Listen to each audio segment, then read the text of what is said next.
You know who made it.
Not me being muted this whole time.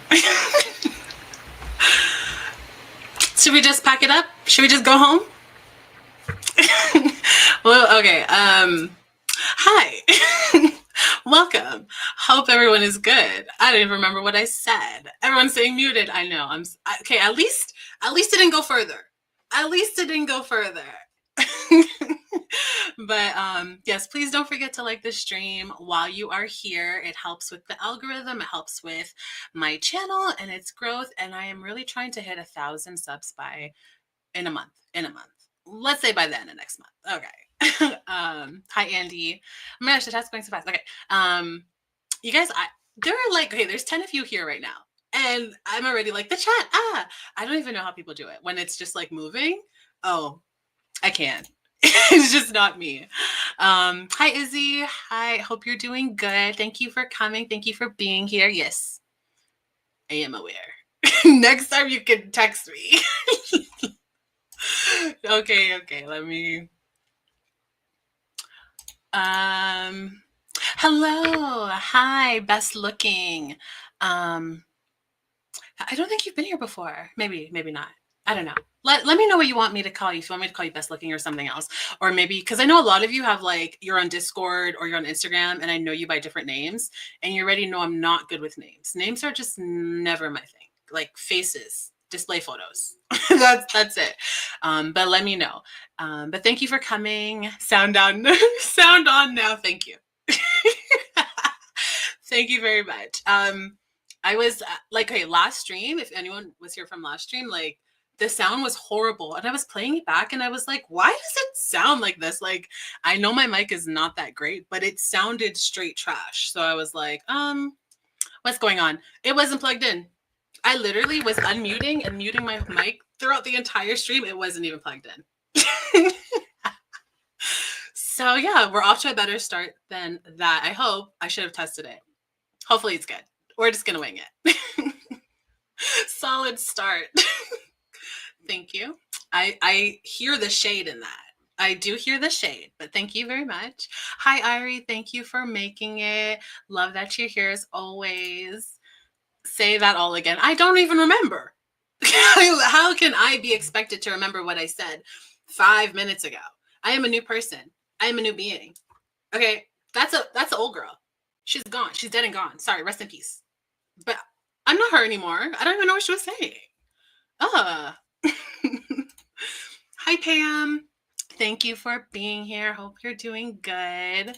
Okay, Char, every time I see your name, I think it says Chris Brown. And I'm like, who would name themselves that? And yes, I don't like him, by the way. And I'm sorry for even putting that on you, Char, because like, absolutely not. Absolutely not. I'm your biggest fan. You're scaring me. Oh, okay. It was this comment. That really scared me for a second. I don't know. I get very freaked out by people. Stranger danger is how I live my life. Like if I don't know you, I'm just like, leave me alone. But now, okay, the Minecraft. Yes, we are going to play Minecraft tonight. I love you. Thank you for being here. I feel like this is your first time. You're never even online, so that's like that means a lot to me. Oh no, yeah. Obviously, I'm not gonna. Obviously, Abby. Yes, Avi. All of you guys are so funny.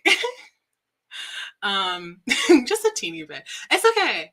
I feel like, especially if you have suffered at my hands in my Instagram story, I feel like a little shade is okay here and there. It's okay because I am terrible. I can't even keep the smile in. When I show you guys things on Instagram and then you hate it, it literally makes me happy. I'm always telling Char, like, stop fueling it. Stop telling me that you hate it because I'm going to do more of it. I don't know. It just makes me smile. I know. I'm sorry. We will never refer you to Chris Brown ever again. Ever. Something I would do. I don't even know what that's about, but probably. Mm-hmm. It's your first. Okay. Love that you're here. We are going to get started because, okay, at first I was like, we don't really have much to talk about. And I was talking to someone about it. And I was like, I don't even know if I'm going to stream today, blah, blah, blah. And then they're like, just do a short stream. when I got to my doc, because I just have an ongoing doc of things that I see and post and like save for later for you guys. When I got to the doc, I was like, actually, there we could be here. we could fill a couple hours, to say the least. There is some unhinged stories sometimes. It's a nice jump scare. But I do like to mix it up. It's not like all torture. I do love to sprinkle in some palate cleansers, some information. It's a mixture of stuff. It's not always horrible. Psychopath behavior. For real. I'm just a Gemini. Stop it. Okay, let's. Okay. Let's get started. I didn't have time because I was just running late. Ah, that's me. I didn't even have time to get everything set up, which I usually like to do. I prefer to do that, but it's not much. So just give me 1 second. Shall I sing for you while I work? Does anyone want to hear that? One's in the chat if you would like me to sing for you while I work. Oh, did she delete it? Hold on. When was that last stream? No, this has to be it. Oh, it sounds like the same video. Did she delete the video? No. Oh, okay, maybe mix. Okay, never mind. Okay, found it. Whew. Okay. I was like, this girl did not just delete the video on me. And because I was distracted, I won't be singing anymore. So you're all lucky. You're all welcome for that. But let me share this screen. So I feel like it's been ages. Literally, it hasn't. Like, I should know how to do all of this by now, and I still don't. But we're getting there. I have been getting better. Oh, okay. Not the way. That too, Gemini. Okay. Gemini, air signs specifically. If you're an air sign, you understand me. You understand me in ways that other people just never will get it. Like, they do think that we're psychotic, and no, like, we're not allowed to have fun. Girls aren't allowed to have fun anymore. Not allowed to have a joke. Okay, I did. Thank you. Sorry, that might have been loud. I logged into my Instagram because we're watching this video on Instagram, and I already know we're gonna run into issues if I. Please sing. Absolutely not. But we would run into issues next time. Okay. Twins. Gemini. You see, that's why you got it. That's exactly why you got it, because Geminis just get these things. Like, hi, Squiggle Squad. Euphoria, welcome. Okay. God forbid a girl have a giggle.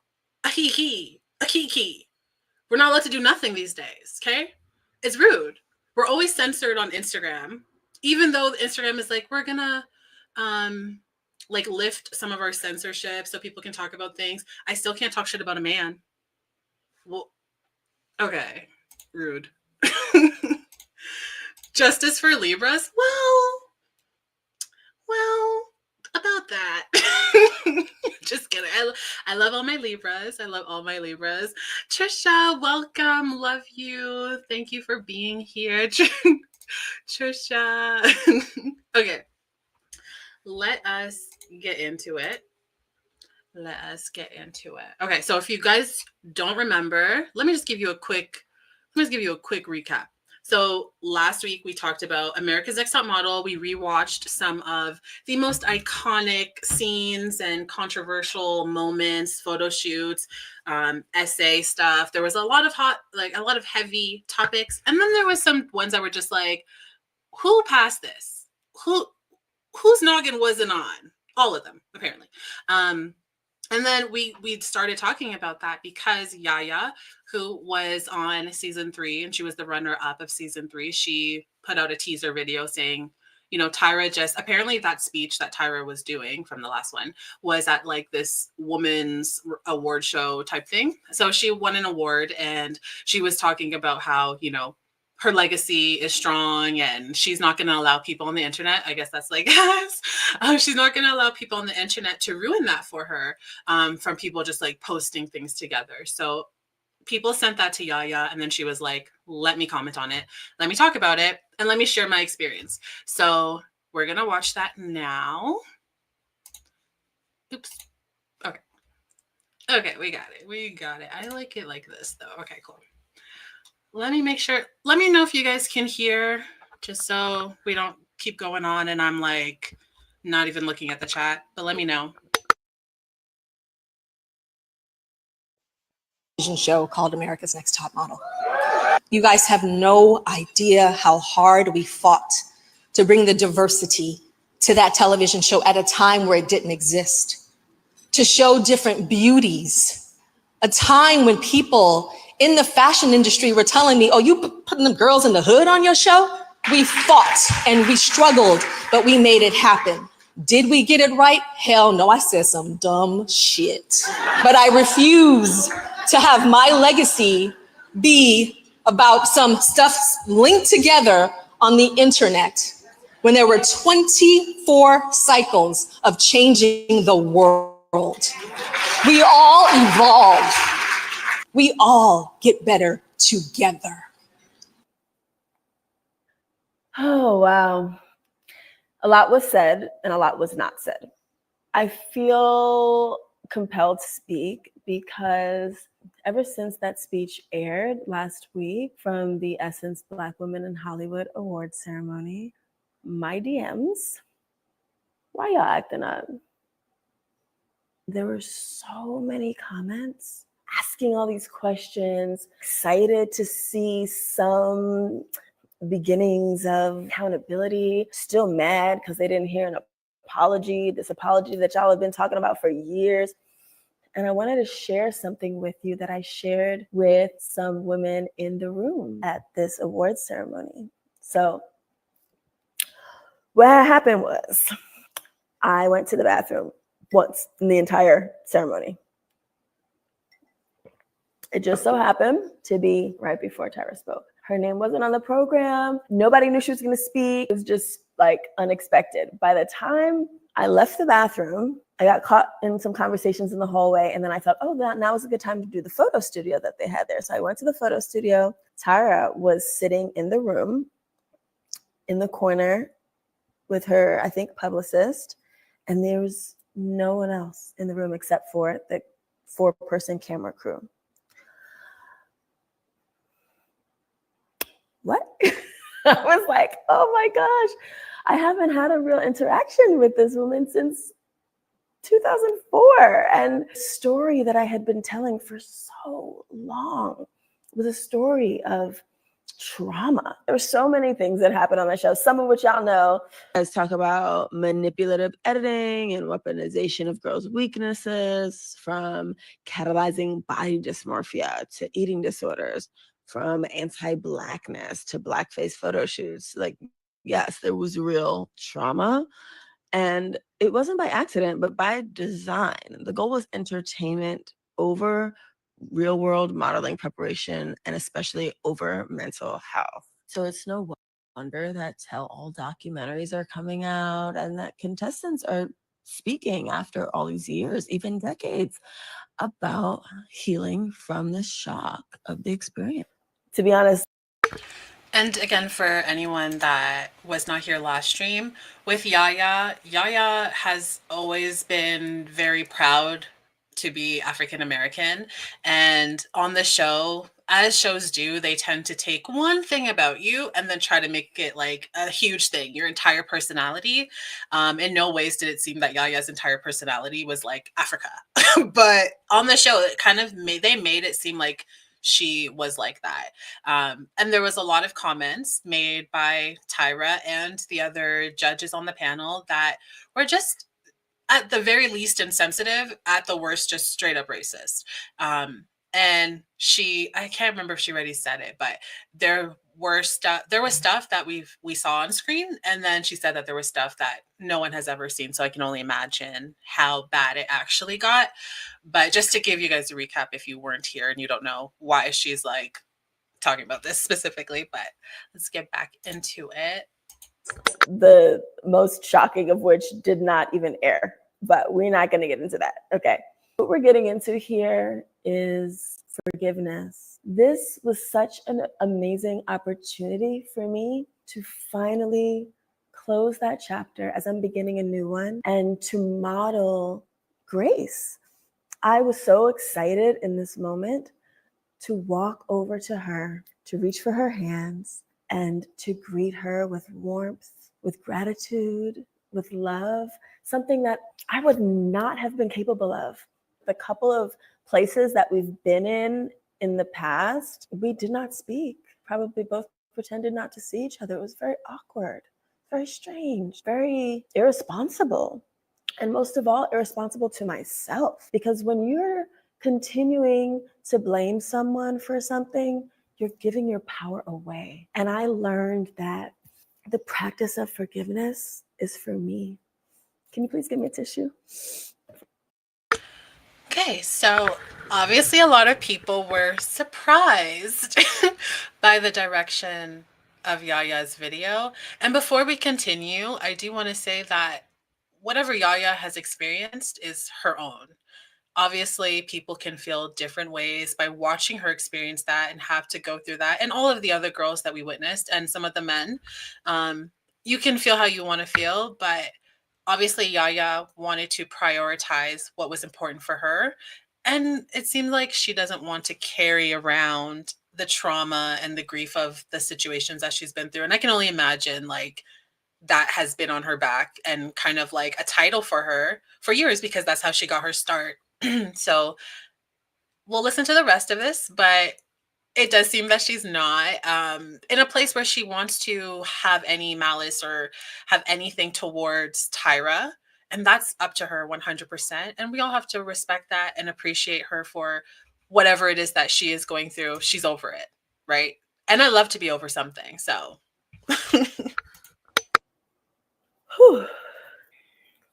Yeah, they did label her a diva. They made her, like, they edited her to seem terrible. She seemed like the angry black woman that is just always complaining, always has a problem, always this, always that. And of course, like, I don't know the raw footage of any of that, but from everything we've seen from Yaya since then, and even what the other girls on her season said about her, it was not how she actually was. They wanted her to seem nasty.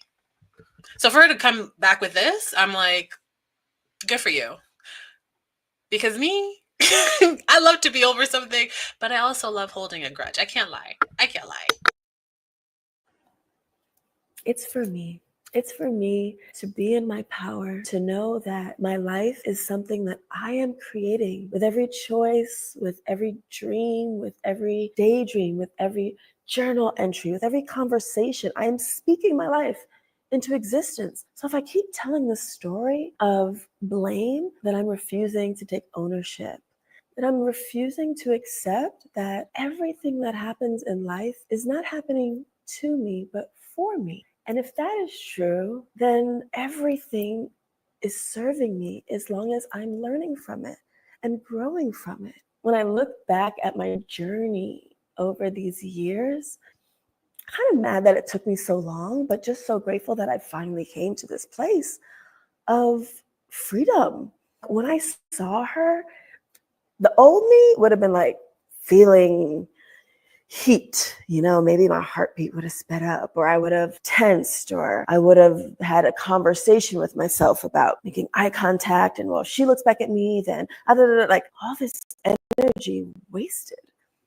And when I saw her, I was genuinely excited. And I walked over and we had a beautiful conversation. And no, there's no explicit apology, but you could see in that video, she's sick of people every once in a while bringing up these controversial clips from the show. And not for nothing, but some of the same people who are making these little videos and commentaries about, oh my God, can you believe this happened? Can you believe that happened? Back then, we're watching it and laughing and not really seeing anything wrong with it. Yeah. Okay, I will say, when I heard this part, it did rub me the wrong way a little bit. And only because, like, okay, this is 100% her perspective of things, right?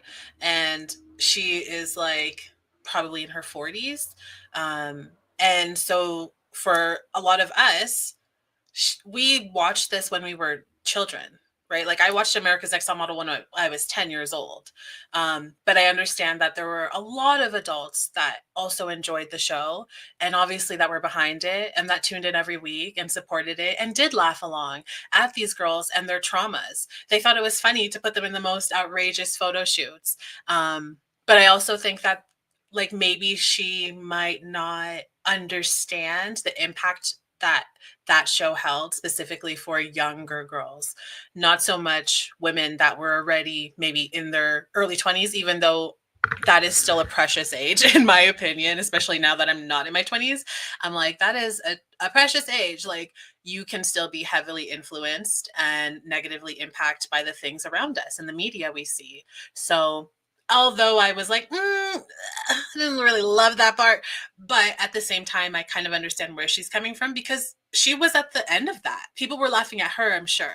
Not to mention like racist people that probably were beyond just laughing, but writing in and saying things and all of that stuff. So I can absolutely respect her perspective on that while also having my own because of the how young I was when I watched that and then how it impacted my life and how I viewed my own body and other bodies around me because of that show specifically. So just wanted to say that because it was like, don't love that. Don't love that. It's impossible for me to hold a grudge, but I'm petty AF. You know what? I'm like similar. It's weird because like there has been times when like I'm like annoyed, heavily annoyed, and in my head I'm like, I'm gonna do this and I'm gonna do that, and when they say this, I'm gonna say that, and then they're like, oh hey, sorry, I didn't realize, blah blah. I'm like, oh, that's okay, don't worry about it. Can I do anything for you? Like, but I can be petty. Like if I feel like someone is malicious, I can be quite evil and sinister. This is a safe space for evil women, by the way. I mean, me, I don't know if I'm adult enough to handle things this way. I'm sure, and you know what? It's been like 10 years for her, over 10 years. So maybe she wasn't, and now she is. I think also someone to come to the internet with this kind of like growth and just like, I'm above it. It's beyond me. I'm not here to dig up any graves. Shows that they have done a lot of work for themselves. And that's something I can always get behind. Although I am a little what's the word when you don't trust things and you're always looking for like the wrong in it? Whatever that word is. There's a specific word I'm thinking of. I can't think of it. I'm a little that though because of like my background with marketing and social media. That's been my entire career for 8+ years now. And I'm like, people don't just come to the internet for no reason. People very rarely just go to the internet to share something for just shits and gigs. But I would love to think that this was just for her specifically, so she could move past that and also let the world know I'm done. Don't ask me nothing. Don't talk to me about nothing. Don't bring it up anymore. Don't associate me with that. Like I'm over it. But we'll have to see. We'll have to see. Only time will tell for that. I think she knows. Tyra is living her karma. I agree with that. And I still do think that things are just starting for Tyra. I think that with Yaya and the direction she went, although it's like a lot of people were expecting her to like give all the tea and be like, she did this and she did that, and this is how I feel, and I'm still angry about it, and we need justice or something. There are other people that aren't in a place where Yaya is, right? And there's no right or wrong in that, by the way. It's not like you have to be in a place of healing and forgiving, and it doesn't mean that you have to be angry. It's just for that person to decide that went through the trauma. It's up to them. So whatever they feel comfortable with is what we'll get, and we'll just have to see who else, if anyone else does, or maybe that's it. Only time will tell. Everyone loves to be held. Oh, sorry. Everyone loves to be held, and a grudge is no different. Who am I to deny a grudge the same affection I crave? You know what? I'm gonna look at it that way. Who am I to deny? Who am I to deny? I love being held. I love it. So maybe I should hold a grudge every once in a while. Yeah. And if they ask me why, I'll say, ask Trisha about it. Okay. Mina, hi, welcome. I don't know if I caught you earlier, but I watched it as a kid too. I felt for the ones criticized for being themselves. Yeah, okay. And that's also a point that I did want to make, but you know, my mind's everywhere. when I watched the show, okay, I'm not gonna lie and pretend that I never laughed. Okay, if someone falls, I'm gonna laugh, especially at that age. I definitely was laughing. But there was definitely moments where I felt very uncomfortable about the treatment of certain people, and especially when it was because of just like who they are as a person. So like someone being trans or someone being like overweight, as they would say, plus size when they were size 4. Um, or like the gap teeth thing, like things like that, where it's like, but that's just like a part of her body, like you're criticizing. And at the time I was very critical of my own body. I think I had started being critical around like 8 or 9 when I started to be hypersexualized by grown-ass men, and I was never aware of my body really before that. But I remember those ages and being like, what the heck? Like, and then being very cautious about like, what am I wearing? Am I covering up enough? I don't want people to see my body. And I've always been tall. Like I'm 5'9", 5'10". I've always been tall. I've always been thicker. So it's like grown men were looking at me like I wasn't 8 years old. So then getting this show right after that was very damaging, because I was just like, there were so many different messages that I was being taught. And all in all, like at home, in my own home, which I always think like it always starts in your own home. Like you need, if you have kids or young kids, their parents need to be on them, speaking life into them, speaking positivity into them, telling them how beautiful they are, how smart they are, how incredible they are, all of these things, and that their body doesn't matter. And I never got any of those types of conversations because my parents were just busy working. My parents only worked. Like I say that like I grew up as an only child, even though I have a sister, but my sister was like 8 years older and my parents were always at work. So I was just alone. And it was just the negative comments and opinions from outside sources that I relied on.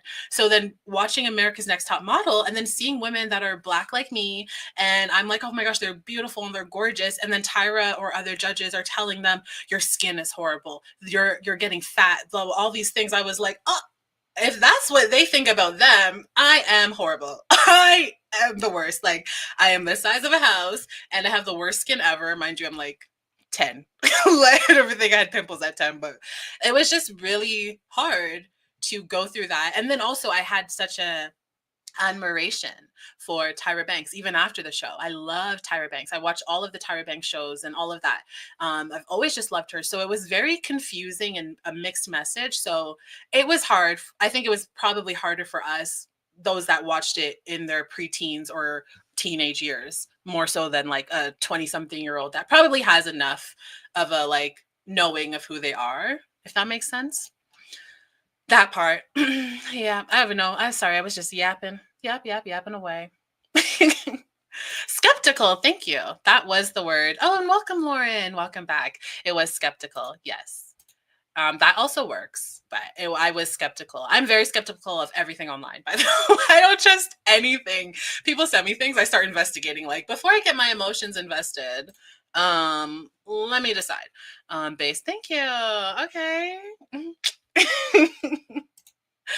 Wow, I felt that. Shake my head. I'm sorry you went through that. And you know what? I feel like everything I have gone through, in all honesty, I'm never one to say that trauma is justified, but if I didn't have some trauma, I would be a horrible person. Let me have been born rich and like conventionally attractive. I would be terrible, because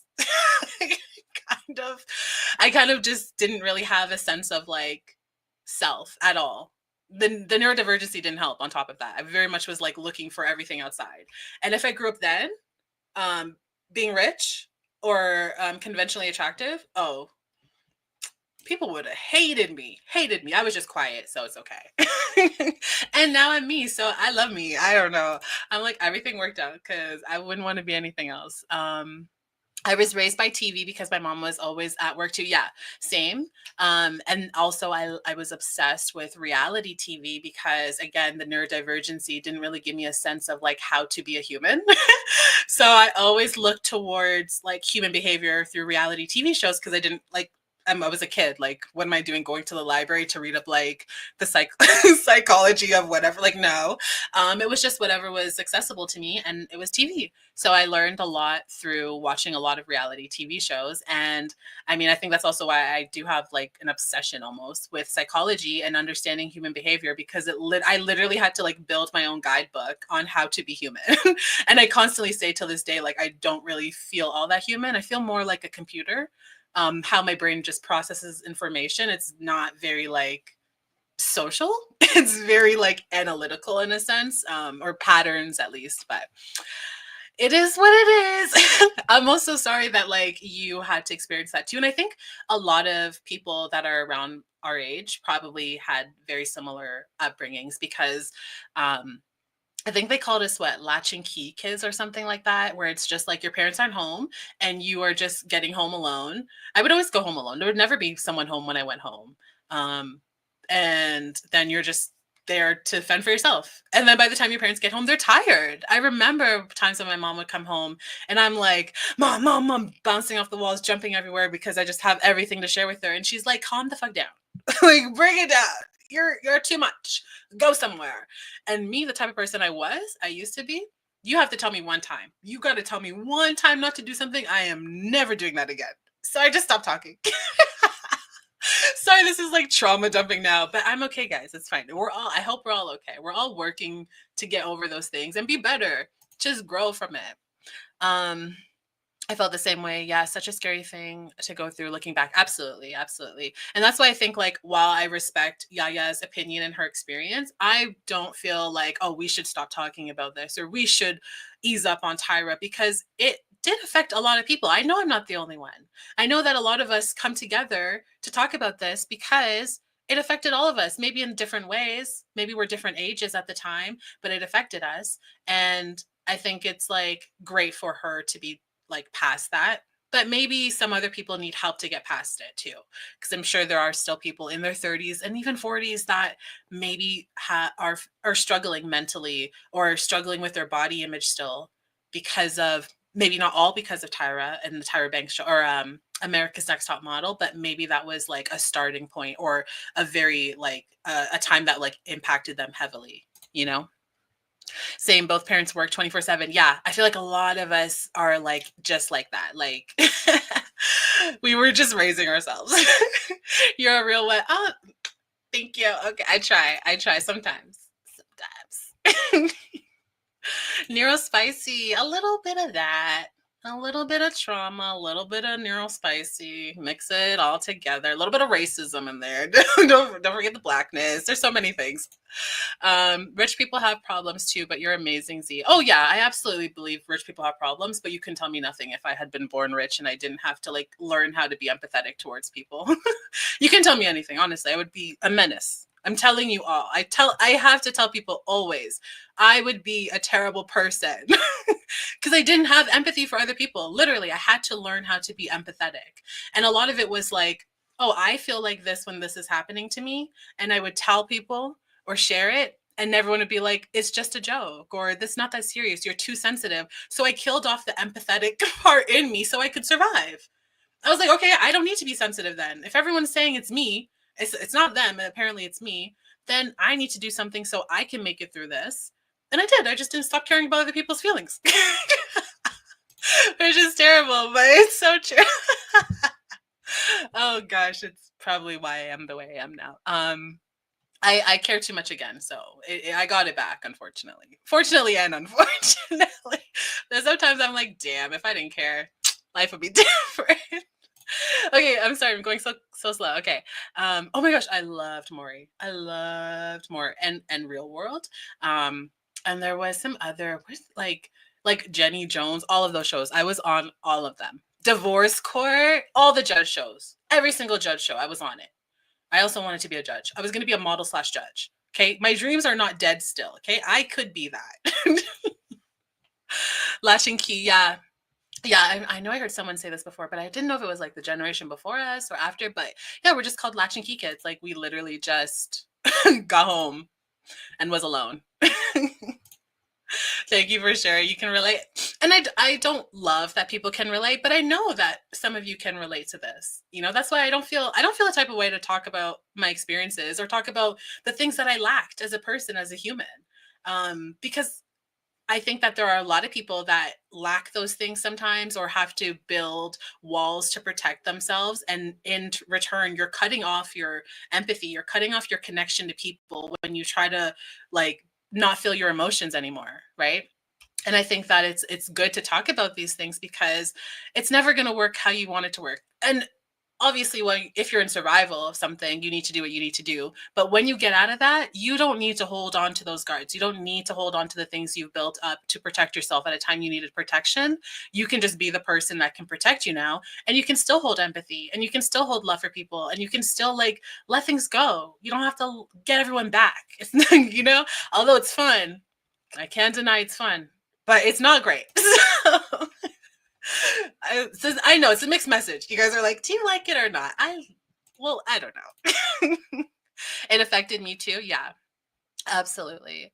Um, Janice was horrible. She was the worst. And I don't know if it was just because of like her comments about there was one woman in particular where everyone really loved her. Like, all of the judges loved her and they were like, I could really see her being America's Next Top Model.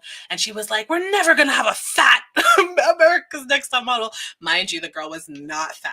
Like I hate that woman. And then I also have watched her on like there was some other like VH1 show that she was on about like being sober, the sober house, I want to say.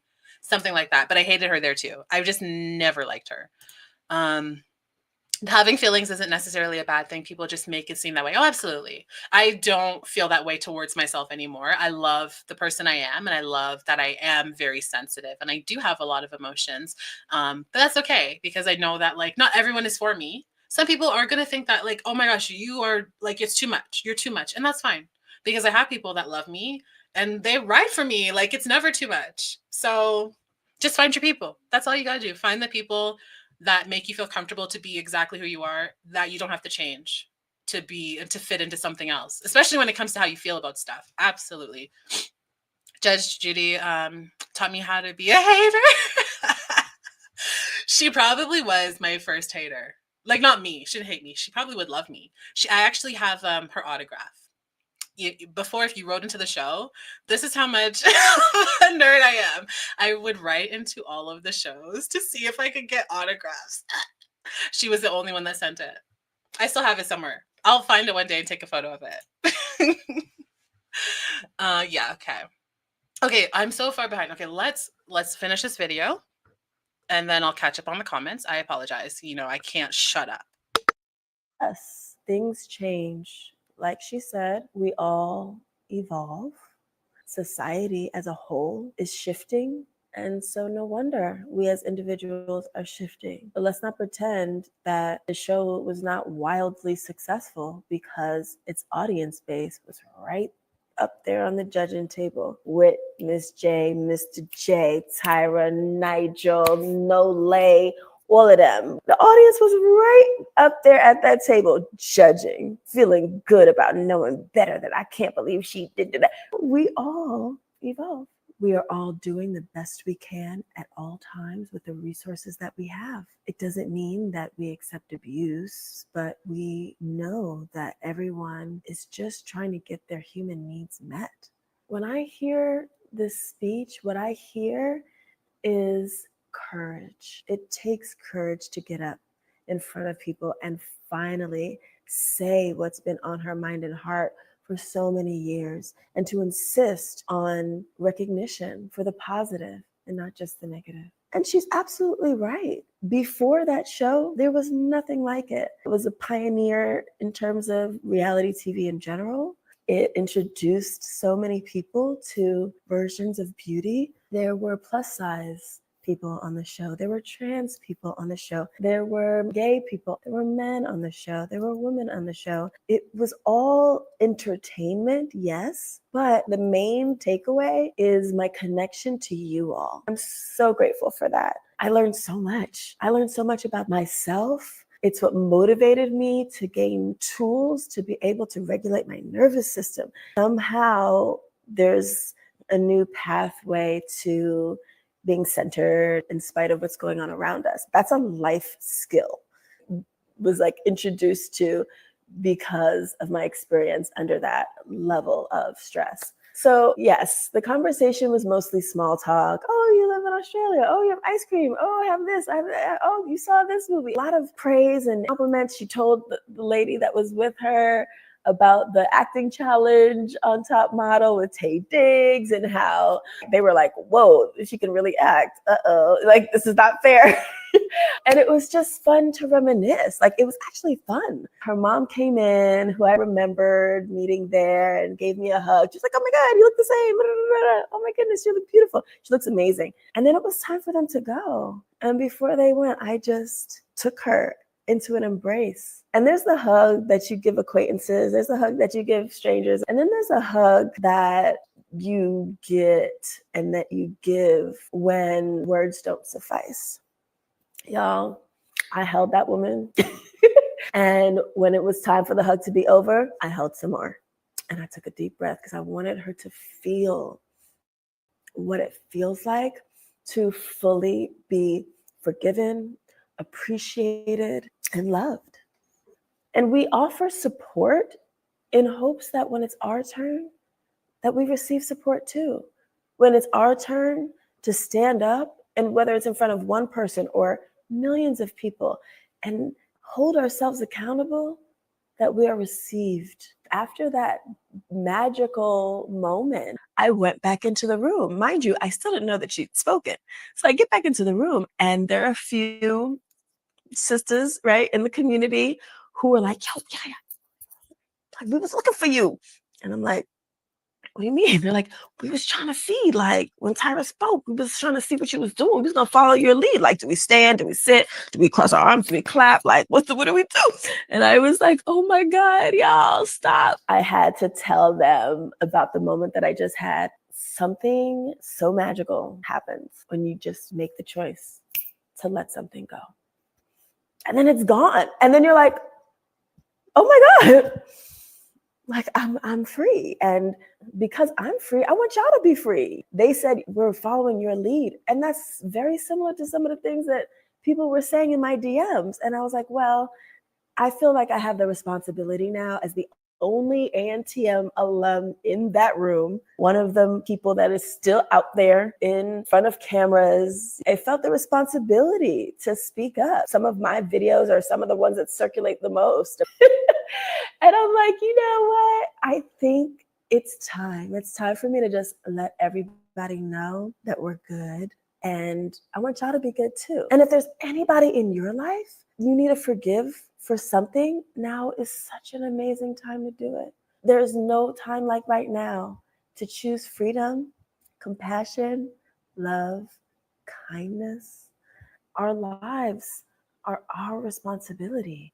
And when we take accountability, we get to learn and grow from the losses, and we get to really celebrate the wins. Forgiveness is not for other people, it's for us. We don't need an apology in order to give that to ourselves or to the other person. And even if we don't hear the words that we think we need to hear from the other person, the intention is clear, and we can applaud the effort. We can show gratitude, and we can hold space. We can stay still in the silence, honor the pauses, maintain eye contact. We can deepen our shallow breath, drop our shoulders. We can smile, we can nod, create resonance and rapport with the other person so that they know that they are heard, that they are seen, that they are safe. That is a beautiful thing to give someone. And I'm so grateful for this opportunity to finally have been able to give that to Tyra and to myself, and to know that I'm finally legitimately free. Grace. Grace. Over Okay, so I see a few of you in chat are not really feeling this. And okay, again, before we get into it, Yaya's situation is her own, and she can choose how she wants to move forward. With that said, I'm very happy for her. I'm happy if this is exactly what she wanted to do and this is exactly what she's done. Good for her. With that being said, there are some points. There are some points. And Trisha, you said it, or where was that?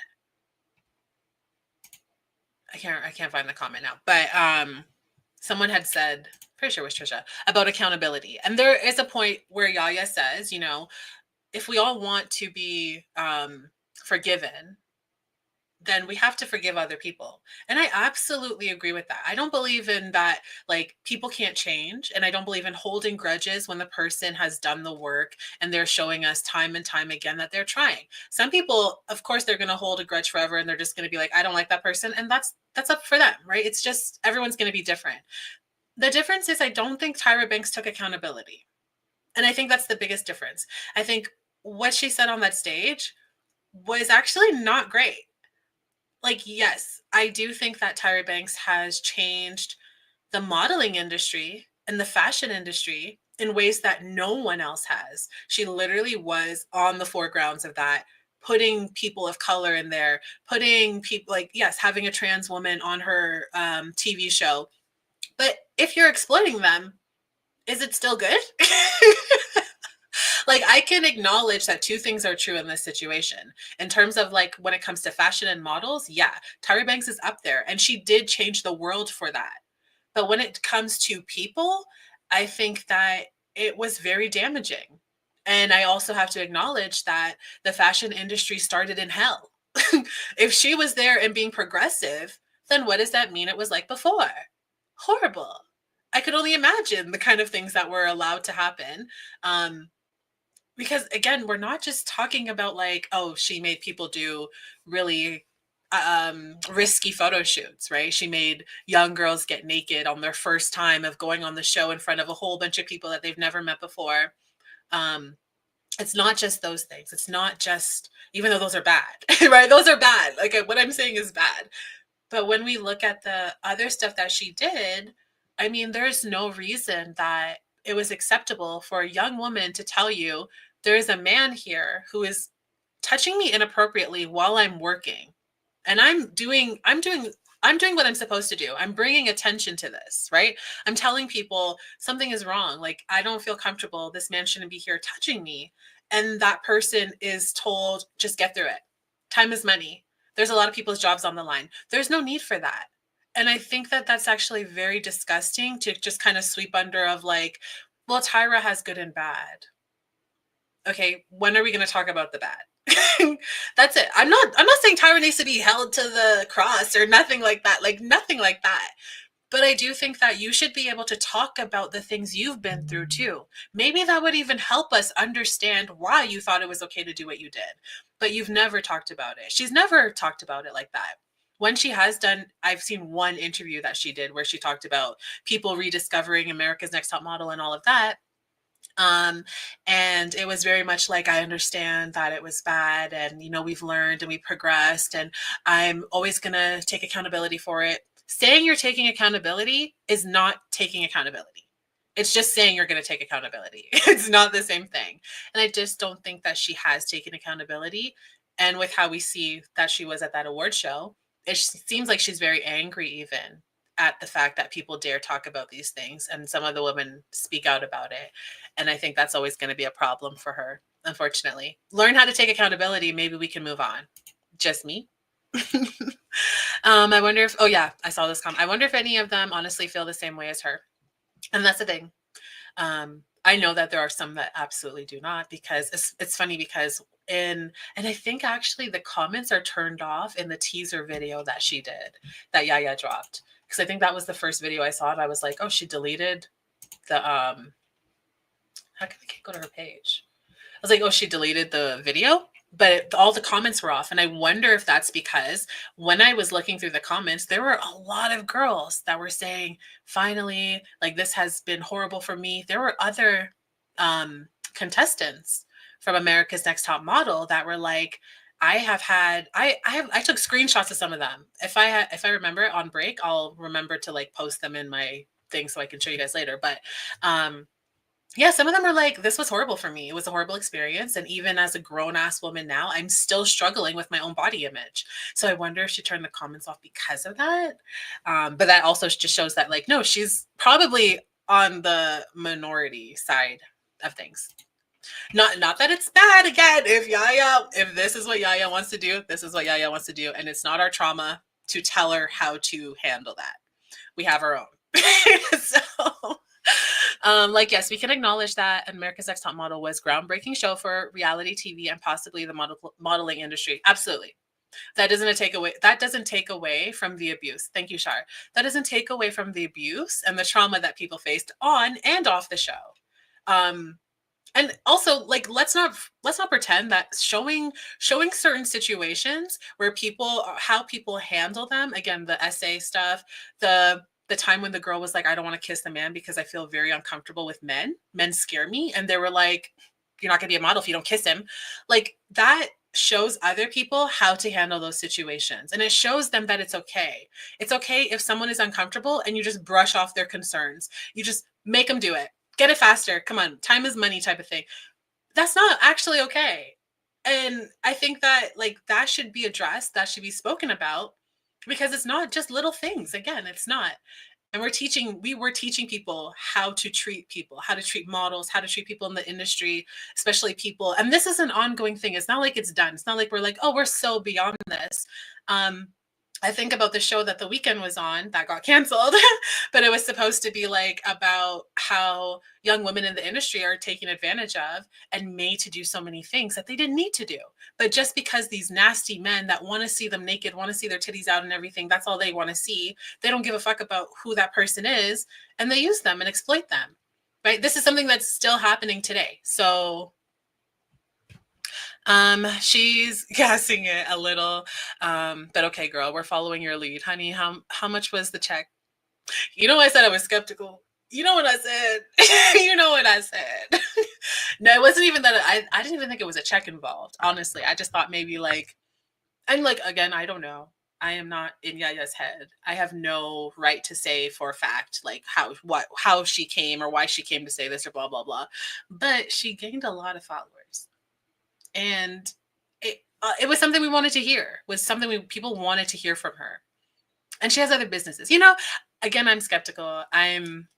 You know what? Skeptical wasn't even the word that I was looking for. Now that I'm like trying to say it again, I'm I'm like, I have negative feelings about, or like I'm tarnished, or like not tarnished, tainted, not tainted though. Like, because of the industry I'm in and how much I've seen of stuff that's fake, I feel very pessimistic. I don't know. One of you will say it, and I'll be like, that's the word. Because I don't feel like Tyra has really taken accountability. Oh, okay, it was you, Shar. Thank you. Because I don't feel like Tyra has really taken accountability. If I missed it, maybe I wasn't looking hard enough. LOL. No, I have watched. I mean, maybe I missed it too. I mean, that's the only thing I can say too. Maybe I also missed it. But I've watched a lot of things that she's done, a lot of interviews, and there was a time where she was very defensive, and then after 2020 it seemed like she was more open to having a conversation, but not really a conversation. I think she just wanted it to end. Like, I took accountability, guys. Get over it. Stop talking about it now. And it's like, that's not how that works. Or could she know lawsuits are coming since NDAs are up? I don't know, but NDAs are up. So that would be interesting. Go to motherfucking commercial. Go, Trisha, go in the corner. You need a little timeout. Okay, go sit in the corner and think about it. Okay, it's Yaya's trauma. We are not here to judge her. We are just here to talk. Okay, so let's not call her Dollar Store India Irie. I'm crying. Okay, but you know, good. Yeah, good for Yaya. Good for Yaya. Good for Yaya. Who knows? Like, if Yaya, this is the thing. Is there a possibility that Yaya did this for a check or publicity or whatever? Absolutely. Like, I'm never going to ignore that. My bang is insane right now. But I don't want to ever take away the possibility that Yaya is just in a different place. Yaya probably doesn't give a fuck about America's Next Top Model anymore, in all honesty. it's how many years has passed that it has passed for her. She probably is over it in a lot of ways. So is there like a chance that she really is just over it and she's really just like, I'm tired of like having these emotions and feelings? Because she did say something where she was like, you know, if this was years ago and I saw Tyra, I would feel like anxious and I'd have all these emotions to deal with. Maybe she just didn't want to do that anymore, you know? So I always want to keep that open, that someone is actually coming from a place of authenticity and it's not just because they got paid to do something or they wanted to benefit from speaking about something. And even so, like, it's her trauma to speak about. If she wants to benefit from it, it's her decision. But of course, I know y'all are not gonna take that as an answer and done it. So it is what it is. It is what it is. Yeah. Like, I'm happy, but she was dragging it. And that's towards the end of it, more so I was feeling like, okay, girl, like this could have been done. Right. Like, it felt very much like you all should also forgive Tyra. You all should also not be like talking about this and making your videos and stuff. Especially when people say like little videos, it's so condescending. It really makes me feel like you hate these videos. And some people are out there making videos just for the tea. Like, they want to emphasize like all this bad stuff and use it to benefit themselves. Other people want to have a conversation. I feel like I'm in the middle. I'm not gonna lie. I love to have a conversation, but am I lying to say that like, oh, we didn't jump on this because it happened in the moment and we all are interested in it? Like, I think there's like a balance to it. The India Irie comment was actually crazy. It was so bad. I can't. I don't think her speech was good either. It was defensive and self aggrandizing. I don't even know that word. Teach me. Sorry. But I agree. I do agree that it was extremely defensive. And every time I see Tyra and she's talking about America's Next Top Model, it's very, very defensive, which lets me know that you haven't taken accountability and you haven't actually done the work, because you should be comfortable to have conversations with people, right? We all will do bad things in our life. That's like, you can't avoid it. You absolutely cannot avoid doing bad things in your life. Will it be Tyra's level? Probably not. We all don't have our own TV shows, right? But how we get over that and move forward with the people still in our lives that care about us and love us is taking accountability. And part of that is being able to listen to people speak about the things that you've done to them without interjecting and without talking over and without prioritizing and centering your emotions and how you feel. Because it's going to feel ugly. I've had to do that. Especially as I've gotten older. Oh my gosh, it does not feel good. But the reason I sit and stay and shut the fuck up is because I care more about the person sitting in front of me that I've harmed or hurt over my own feelings in that moment, because I know my feelings will disappear. I know I'll feel okay eventually. And you should feel ugly. It's how we learn not to do those things again and again. And the fact that Tyra doesn't seem to be able to have a conversation about that without it very clearly affecting her inside, and not because, oh, I feel bad I did this, but because, why are y'all dragging me? You haven't taken accountability. So it is what it is. I have to blow my nose. I'll be right back.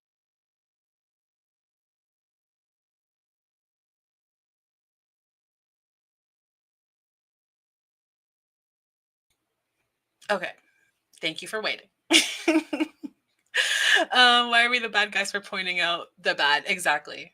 And we're not. We're not the bad guys at all. I think it's like perfectly fine that we are able to talk about the things we experienced and the things we saw. We're not going to be gaslit into thinking that it didn't happen.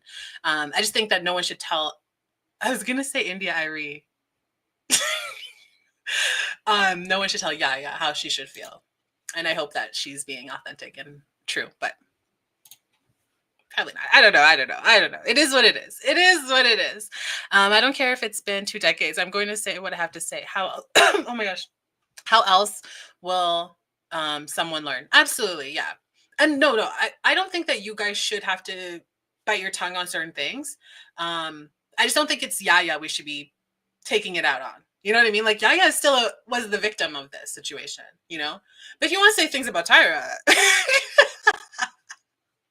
go right ahead. I just don't think it's fair for us to look at Yaya and her situation, because although we were affected, yes, she went through it. And she had people see her go through that, the humiliation that she's had to carry. I just don't believe in putting more on someone that had that thing happen to them, that all should be directed towards the people that did it. And it's not just Tyra. It's all of those people that were in charge of America's Next Top Model. Unfortunately, Tyra was the face. So she's going to get it the most. No, I'm late again. LOL by Hazola and Squiggle Squad. Hi, Samantha. Hope you're good. You are not that late. You're not that late. We've only talked about one thing. I know. I have 2 more topics after this, so I need to get it together. But thank you so much for coming and always commenting. I love seeing when your name pops up. It's so beautiful. I am gonna learn how to say it properly one day. Yaya liked my comment on the teaser saying Tyra was trying to do historic oh my gosh, it's so small, revisionism, like the white supremacist whose standards she was propping up. She liked that comment? So you think this is a lie? Do we have to do an investigation? Let me go check those comments again, because I'm almost Over 20 years ago, Look at this, guys. Oops, did I remove it? Is this it? created a This is the teaser video. television show called America's Next Top Model. The comments are off. The comments are off. Allegedly, she was paid. Allegedly. This is how fast I flip. Oh my gosh, the worst. But that's actually really telling. That's very, very telling. The thing is, Yaya's very intelligent and smart too. So it's like, you're probably right. That's crazy. Hey guys, but also Tyra's speech was giving here. Damn, I'll address it. Now shut the fuck up very much. Oh my, she was angry. She was angry. She's like, how dare you bring this up again? This is my moment. And I'm not going to let you internet people take it away with your videos. It's like, okay, girl, relax. Yaya's giving, okay, let's heal. But listen, if she liked that comment, thank you. It was jaded. Yes, that is literally the word I was looking for. I am jaded because of it. And it's annoying because addressing someone who, oh my gosh, I need to figure out a way to read these comments.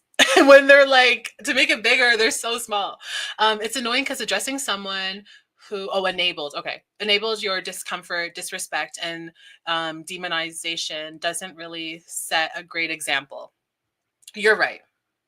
It doesn't. And the thing is, like, especially if Yaya didn't say in her video that she thinks Tyra is innocent. And again, I think Yaya is very intelligent. I can't say if she is like, I'm just over it, or if there's other things in play, maybe because of the NDAs, maybe because Tyra knows things are coming and she needs more people in her corner. I don't know. It's all alleged. It's all allegedly, you know? But I do think that it does enable a bit for other people, because especially she said in that video, you know, people were looking towards me to determine how they should react and respond. I'm taking the lead on this. And if she's taking the lead in a way that's like, Tyra wasn't like, it's over. That was 20 years ago. It was 10 years ago. It was whatever years ago.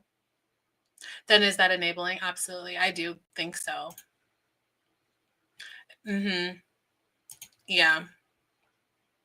This reminds me of that Kendall Jenner Pepsi commercial. It actually does very much have a like, have you guys just tried meditating? Have a meditation and we'll get over it. Like, it is a little that.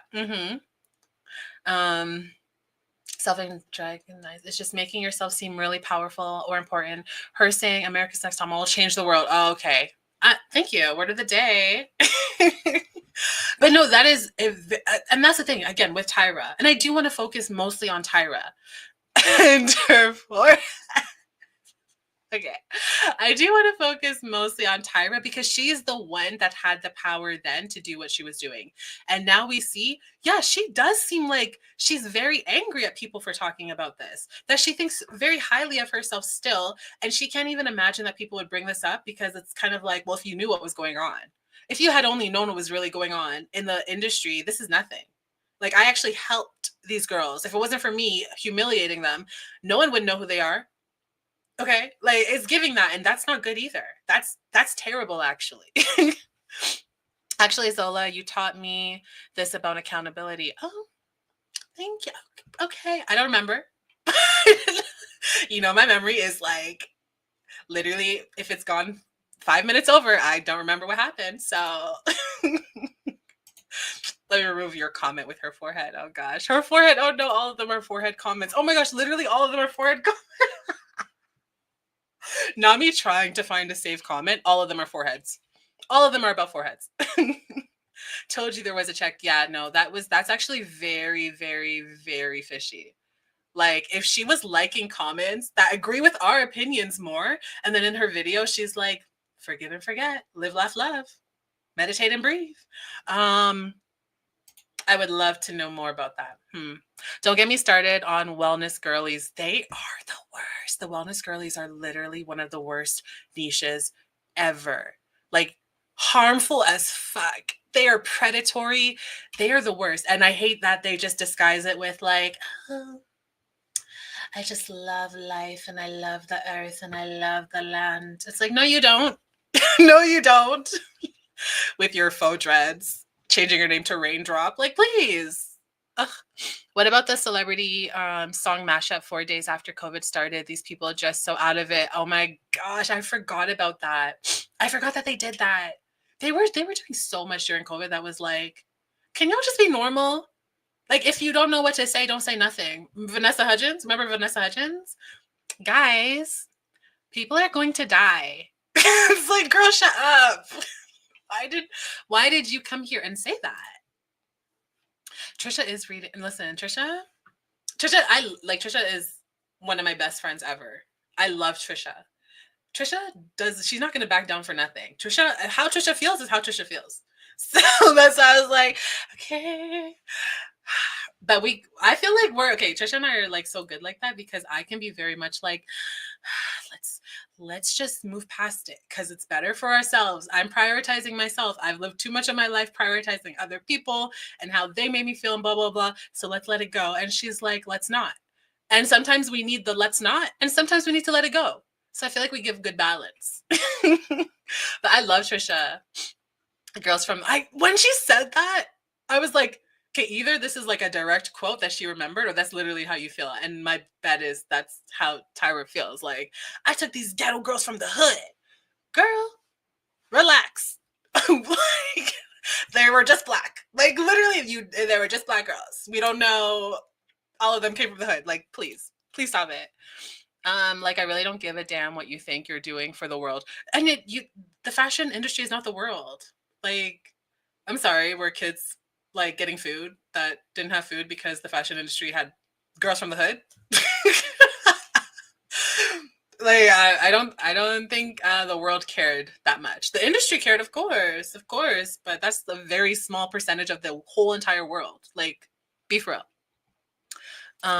Remember when she had Naomi Campbell on her show trying to have a moment? Yeah. That just reinforced every negative thing I felt about her. I think I said this last stream. So I used to be like, I love Tyra. And I knew that her and Naomi had beef. And I was like, oh yeah, Team Tyra all day. Because I was very loyal. I was a very loyal person. And then when she had Naomi on her show, I was like, this feels like an attack almost. Like, this feels like you wanted to bring Naomi here to humiliate her. And from that day, I just switched and I was like, I'm looking at you sideways because I thought like she always presented herself as like, I'm just trying to work and I was a young girl in the industry and it was just me and my mom and I just really wanted to make friends and do my job and blah, blah, blah. And like every obstacle was thrown at me and all these girls hated me. But then we're hearing some stuff from you that you did things behind the scenes too. Like, you're not innocent. And I understand, like, especially in that time, like, in the fashion industry, in the music industry, in all of these industries, they pit women against each other. And they would make up fake stories to put into the news cycle so that they would read it and be like, oh, Naomi said this. Oh, Tyra said this. Oh, Ashanti said this. Oh, who said this? Like, they did it on purpose so that they would have these fights, right? And like, I think about like Brandy and Monica. When Brandy and Monica did their verses on Instagram, they were both like, we don't even know how the beef started. It just started because of the news, the news outlets were saying at that time. And that's even before internet, like how we have social media now. I can only imagine how difficult it is for people now. But they were just creating all this drama and beef. And then unfortunately, it's a cycle where you might not have a problem with someone, but if you think that they have a problem with you and they said this and this and this about you, now you're going to have a problem. And we're not friends enough for me to come talk to you about it. I'm just going to think you got a problem with me and I'm going to act different. So it's like, Tyra's not innocent and she always tries to play victim and like she's always super innocent. And it's like, girl, you are not. And a lot of people could respect you more if you were just honest about it. Like, we all did shit in life. Relax. Just talk about it. Love and light. I'm Raindrop. Love and light. Oh my gosh, there's this one girl I always think about. You know, guys know the van girl with the dreads, and she always sings songs that are like weird, and she's just a scammer, allegedly. but not. She's a grifter. Like, absolutely a grifter. Oh, that's very me coded. This is very me coded. I can't even repeat that. I'm going to move on. Oh my gosh, I absolutely like, not that I would. Hold on. Not that I would. But anyways, I'm not even going to expand on that. It just is what it is. People are going to die. Like, and the way she was saying it was so uncomfortable because she was uncomfortable. But it's like, girl, then don't talk about it. She's like, I just don't think it's like that serious because like it's kind of inevitable because like people are going to die either way. Girl, log off. That's when you should have just logged off because you didn't want to talk about it clearly. And why did you say that? People, it's just inevitable, literally. The fact that we can quote that shit. Vanessa, and I liked Vanessa, and I still do. Like, I have nothing, you know, it was just extremely ignorant and just like, you're so out of touch. Damn. People are going to die anyways. Okay, so because you are safe with your money in your safe home with all of the resources you ever need, you don't give a fuck about the people that are going to die that were in marginalized communities. Okay, girl. Okay, we got it. Vanessa said that literally a week into COVID. Yeah. Like, I don't understand. Honestly, she deserved to lose her career for that. I'm sorry. She'll be set from High School Musical anyways. Yeah. It is. I mean, did she it sounds so shady. Did she have a career? Like, was she doing things? I don't think she like for me, I'm like, did she even lose her career? She wasn't doing anything at the time. Not that I remember. Maybe she was. I don't know. All I know her is High School Musical. So I'm like, okay, whatever. I also don't expect like people that are like actors or musicians or stuff to like have good opinions. So my bar is in hell for them already. I'm just like, just shut up. Don't talk, actually. It's better for all of us if you don't talk. Naomi hated Tyra. Oh yeah, absolutely. She did. And it wasn't even a secret. She hated her. Just crazy because, girl, what the fuck? Why did you feel the need to record that? What did you think was going to happen? To being like, it's just the poors and the old people who care if they die. Yeah. Oh my gosh, I forgot she said the poors and the old people. That's actually a very crazy thing to say. That's actually disgusting. And it's just, again, to show you how out of touch these people are. Like, why would you ever think that was appropriate to say? Same, she's only doing Princess. Oh, okay, I don't know. The first one was filmed. Okay, you guys talk about something else. Mm-hmm. Oh yeah, that's why she came online, because Coachella was canceled. And she was like, guys, it's not that bad. Like, people are gonna die anyways. Why cancel Coachella? Oh my gosh. I forgot how bad it actually was. Someone shared a video, like a clip of her live recently, and I was just watching it and I was just like, yeah, that was bad. But they didn't even include all the bad parts, like the really, really bad parts. It was just the people are gonna die. It's inevitable. Gal got it singing. With all those celebrities was necessary for us to realize that they're not like I don't know. Like, I know that name now. Gal got it. I don't even know if that's how you say it. But did you see she just got a star on the Hollywood Walk of Fame? And again, I don't know who this person is. So I was like, okay, cute. And I moved on. Every video after, every tweet after was like, who does she pay? Who does she pay? What body of work? Show me her body of work that deserves this. Like, everyone was so mad. I was like, oop, I don't know her, but I just thought that was hilarious. Yeah, the pores is not that's actually like so far beyond just like out of touch. Like I actually don't think most celebrities would come online and say that. Maybe they would say that behind closed doors, but I don't know if they would come online to say that. Like okay, so just wanted to see. Okay, cool. I think that is going to be it for the Tyra segment. It only took an hour and a half, so should have taken less than that. The video is like 3-4 minutes long. I am crazy. But I did want to talk about brace yourselves. I know this is not going to be fun, but we'll try our best to get through it quickly because I want to talk about Kanye West. And then actually, let's do DDG.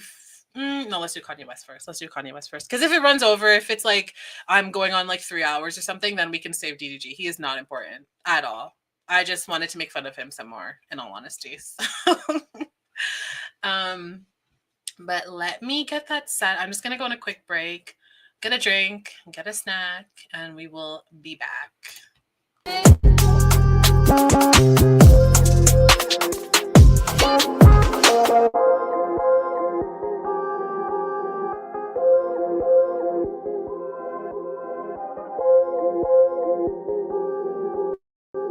You know who made it.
You know who made it.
Okay, I don't even know how long that was, but hopefully everyone is back.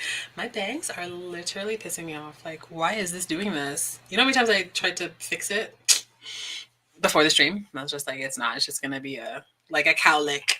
Like, stop it. Okay, so let me just finish reading these comments. They apply. Okay, yeah. I didn't know that they what's it called? Pay for them. I thought it was just like because you are a good actor or actress, or I don't know if it's just actors, but like if you're in the industry and you do good work, then you get a star. But so you're telling me I could go get a star, I could pay it. I feel like people don't even care about that as much anymore. Like, I don't know. Anyways. Is she one? Are we talking about Vanessa Hudgens? Is she? I wouldn't be surprised. I wouldn't be surprised. Didn't know that about the pink. Okay. Okay. Who? I was gonna get into it. I'm so lost. I'm like, what are we talking about? Okay. So let me get this tab up.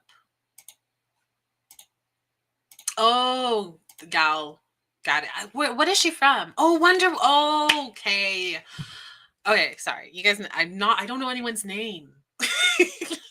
They should have said Wonder Woman got a star. Then I would have been like, I literally saw that woman too. And I watched that movie. I'm not even a movie person, but I watched it and I was like, okay. Still didn't recognize her. Oh my gosh, there's something in my hair. Okay. Gal, got it. It's an interesting name anyways. Oh yes, thank you. Like the stream, everyone, while you are still here. Please like the stream. Don't make me threaten you. And she is former military. Although, like everyone, I'm pretty sure everyone has had to serve in the Israeli military, if I'm not mistaken. I don't know. I don't know how that works, but I feel like every single person that like lived there and like moved or whatever, they're always like, yeah, I was in the military. But let's get into Kanye because Kanye is wild. Thank you. Like the stream or go to the corner. Those are your options. I better see about 20 likes. 15 people here now, but there was about 25 of you earlier. So I'm gonna be mad if I don't. But so a few days ago, Kim and Kanye. Well, I'm not even gonna say they got into it because it was literally just Kanye. Kanye brought all of this to the internet as he does because he needs to be in a conservatorship. And I'm not gonna ever stop saying that. He needs to be in a conservatorship. All these people, all these women, not people, all these women that are in conservatorships, Wendy Williams, who they recently did testing on, and they were like, yeah, there's nothing wrong with this woman at all. She doesn't need to be locked up. But you know who does? Kanye West. He does. So he actually, let's start with this text message because this is this was the first thing I saw from this situation. So Kanye says he shared something, whatever, and then he's like, I'm not speaking with you ever again. Kim says, I asked you at the time if I can trademark her name. You said yes. When she's 18, it goes to her. So stop. I sent paperwork over so she wouldn't be in the Diddy song to protect her. One person has to trademark. We agreed when they were born, I would get all of our kids' names and trademarks so no one else would take them. He said, amend it or I'm going to war. And neither of us will recover from the public fallout. You're going to have to unalive me. He said, or die. Like, he's not well, to say the least. But if he, and the thing is, I do believe, I don't like him. That's not a secret. I'm not a Kim Kardashian fan. I actually dislike that entire family a lot. But I believe Kim in this situation because, yes, celebrities trademark their children's names. That is very common because if you're a celebrity and and you're that famous where people know about your children too, there are absolutely people out here ready to buy the website for your child, ready to start a brand under your child's name just to get that clout off of it too, right? Her trademarking her children's names is very normal for that industry. That's not a weird thing to me. And obviously one person can do that. Mind you, the last time Kim was pregnant is probably how many years?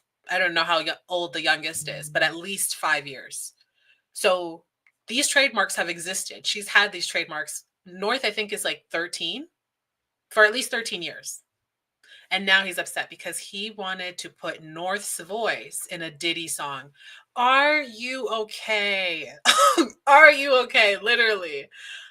I can't, like, I actually, I feel somewhat bad for Kim having to deal with this, but also it's like, this is your life, girl.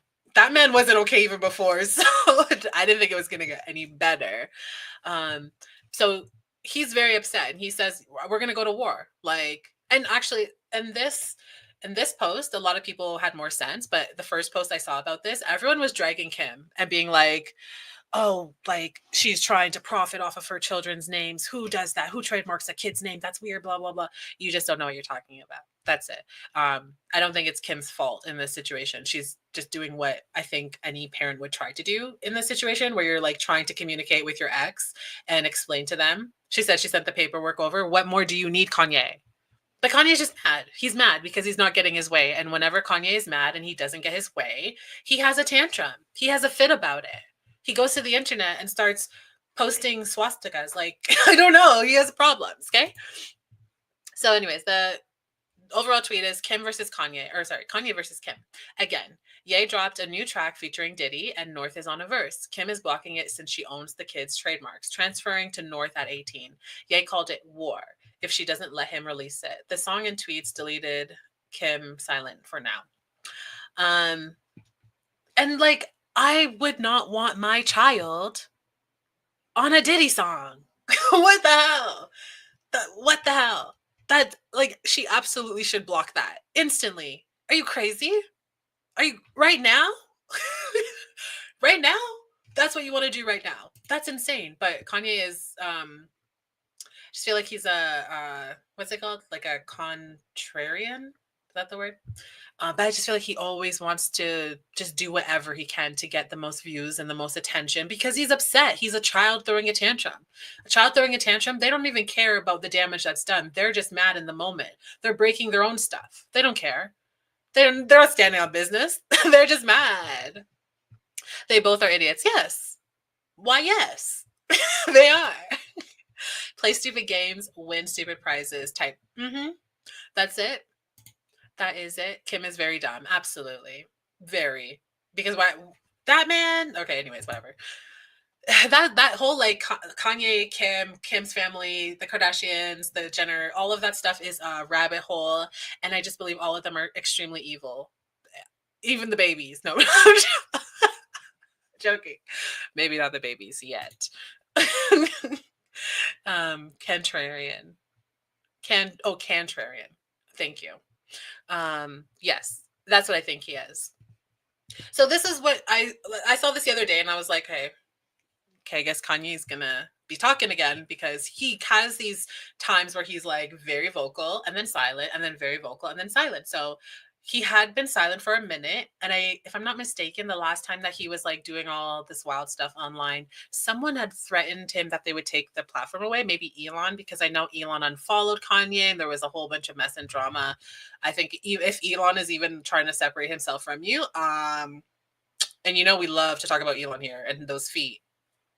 If he's trying to separate himself from you, then yeah, you probably are very, very beyond like just like you didn't just do the wrong thing, but like you should stop and you should go somewhere and think about thing or get help. I mean, it's not even just a think about thing. It's like you need help, so he needs help. Like Kanye, get it? LOL. Yeah, yeah. Elon. Ew. Yeah.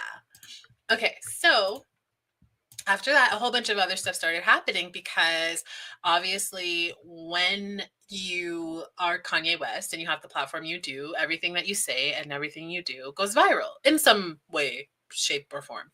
And people started to unfollow him. A lot of other celebrities have been unfollowing him in the last few weeks, especially when he started to say all of that stuff about Hitler. Yeah, people rightfully unfollowed him, but he didn't like it. And he has continued his crash out. and we'll just, I'm like, hopefully we can put this on screen and it's all fine. But this happened recently, and this actually was very disgusting, very disturbing. I actually wasn't even sure if I wanted to cover this because I just think it's that disgusting.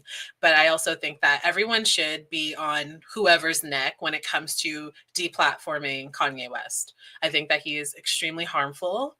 And again, it's not even like he stands for anything. He doesn't care about anything. That's worse. But I'll read some of it. So he said, wait, has anyone ever seen Jay-Z and Beyonce's younger kids? Their R word. No, like literally. And this is why artificial insemination is such a blessing. Having a R-worded child is a choice. If Twitter takes my shit down, them so be it.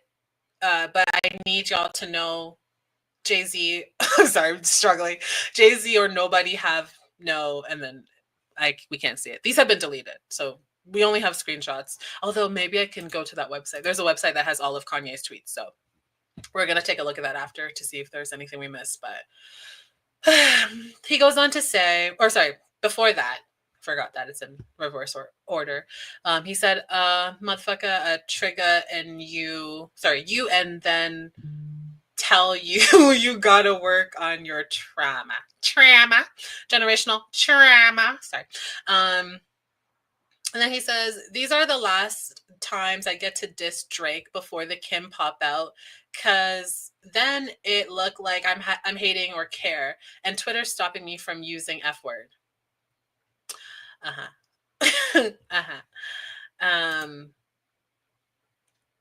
He went on to say, so after the tweet about there's like it's his spelling is beating my ass. Like I literally feel like I don't know how to read. I'm like after he made that tweet, the extremely disgusting tweet about Jay-Z and Beyonce's children, he said at least Jay-Z and Beyonce get to raise their R-worded ass kids. So that's what he's decided to do, and he wasn't done because it's Kanye. I'm going to go from bottom up. So he said, ain't no celebrity ever said nothing to come to my aid when it came to these white women taking my kids, because they was mad I was wearing Trump hat. Fuck Jay-Z and his whole family, especially his shooters.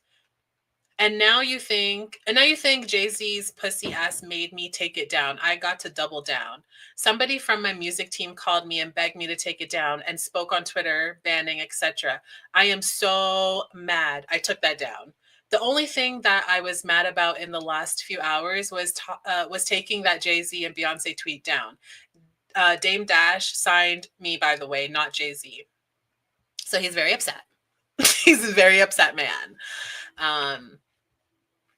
And for some reason, now he is targeting Jay-Z. And I'm sure it has something to do with things behind the scenes. I'm sure Jay-Z is not picking up phone calls, texting back, giving him the time of day, as I'm sure a lot of other people in the industry are also not. There was another tweet, they didn't put it here, but he said something like, I hope you guys don't think I took down that tweet because I'm a good person. I'm not. I was like, oh. I mean, at least there's some self-awareness still there. So maybe we can't even really blame the mental health. Maybe it's just you. I don't know. Trauma. Generational trauma. Oh my gosh, I was obsessed with that when that came out. And what do you want us to do about it, sir? I never understand when people come to the internet with things like this. Like, and how can we help you? What are we supposed to do? Go tell Jay-Z and Beyonce something? Jay-Z and Beyonce don't even be online. They're never online. They're on burners. Like, we don't even have a place to go to tell them. They don't care. But also, just speaking about people's children is so disgusting and wild that he can't even grasp the fact that, like, I do think Kim is a better parent than Kanye.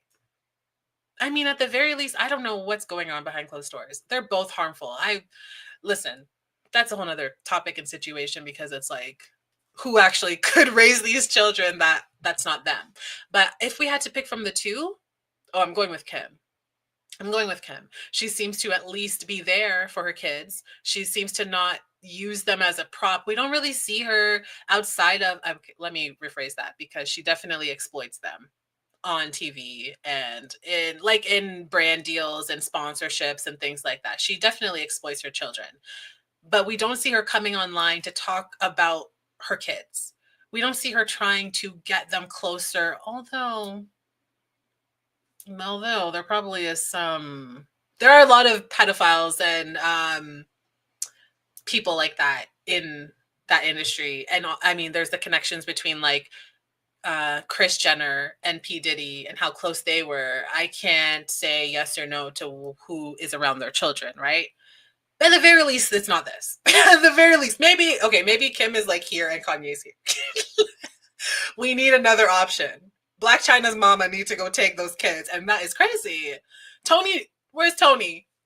Because it's sad. It's sad that these are the parents that those children have. One man that clearly needs a lot of mental help, and no one seems to be able to get that for him.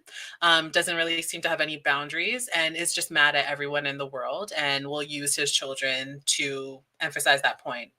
And then another one who will use their children to exploit them for businesses and brand deals and do whatever they think is going to help their overall career and name at the end of the day. So I feel sorry for them. I feel really sorry for them. He confirmed a lot of people's suspicions. Kanye, right? Yeah, absolutely. But like, yikes. Also, did you see he even got pulled into the Alabama Barker drama? No. Let me know what happened. Kanye. Oh yes. Okay, yeah. My bad. If it's about the beat that what's her name? Bad Baby. So in Bad Baby's song, what's it called? Mrs. Whitman. She is rapping on a Kanye beat. So Kanye had to release that beat for her to use it, which is I mean, it's Kanye. He hates them. He hates that family. So I'm not surprised that he was like, absolutely. Absolutely. Hypocritical as well, because why is he talking about other people's kids? Yeah. But then, sorry, that was the point I was trying to make. He is talking so much negative garbage, really just disgusting things about someone else's children, while also saying like, oh, these white women tried to keep my kids away from me. Does it look like you should have children right now, sir? Does it look like you're capable of having children right now? Be for real. Like, okay. Just wanted to make sure I was caught up on there. So then there's some other tweets that Kanye did make. And recently, Tyler, the Creator, also unfollowed Kanye. And he was upset about this. So he had some stuff to say. And he said, so this is someone else talking about Kanye, but he said, this nigga has never made a memorable song. First of all, Igor, the entire album is memorable. Kanye, rude. Don't talk about Tyler like that. He's like, if an artist checked every box other than having any good verses or songs, and his last album ripped off my whole language. So Kanye obviously was not thrilled or happy about Tyler unfollowing him and decided to say how he really feels, I guess. What does the Kim and Drake thing mean? When he said, where was it? Where did he say anything about Drake? Where was that? I know I literally just read it. These are the last times I get to diss Drake before the Kim pop out, because then it looked like I'm hating or care. I'm assuming, like, from what that reads like, it sounds like Drake and Kim are dating or something. I don't know. It sounds like there's some kind of like Kim is going to be with Drake, so he has to say this now. He has to diss Drake now. Otherwise, it's going to look like he's hating because Drake is with Kim or something like that. Maybe they're together. Maybe they're working together. Maybe something else. I don't know. But I feel like Kanye has always had like some weird thing with Drake too, more recently. But he's talked about Drake even like, I can't even remember how long it's been since the last time, like before he got banned off of like everything and every platform and banks and everything. I don't remember how long ago that was, but I know from even then he was talking about Drake. He's always had a thing about Drake. So, oh, they went out together recently. So, okay. So that's it. And I mean, the thing is, like, Kanye has been extremely jealous and mad about Kim and whoever she's with, even though he constantly says that he doesn't think she's a fit parent. He doesn't want her. All of like she's used up, she's this and that, blah blah blah. But you're mad if anyone else gets her. You moved across the street to watch her, like through your window, like a crazy person. Like, be for real. You don't care though. And then again, he does something that we talked about this not last stream, but the stream before, where we talked about DDG and weaponizing your children to do whatever you want. And I do believe that Kanye absolutely weaponizes his children against Kim. And again, I don't like Kim, but I don't like to see these types of patterns and behaviors. And that's when I do feel like we should talk about things or speak up on it. Because regardless of what you have to say about Kim, Kanye doesn't get the right to say that Kim is not a good mother because she had a sex tape before, which is what he was saying before. That, oh, Kim is going to influence them to do this, da, da, da. Sir, you were going to release, allegedly, a sex, like a porn, what's it called? Like, producing company thing. Words are hard for me sometimes, guys. But you were going to do that. You had your wife or ex-wife now, they're allegedly getting a divorce, so who knows? But you had Bianca out there naked. You had her naked in front of just everyone, but you have a problem with sex.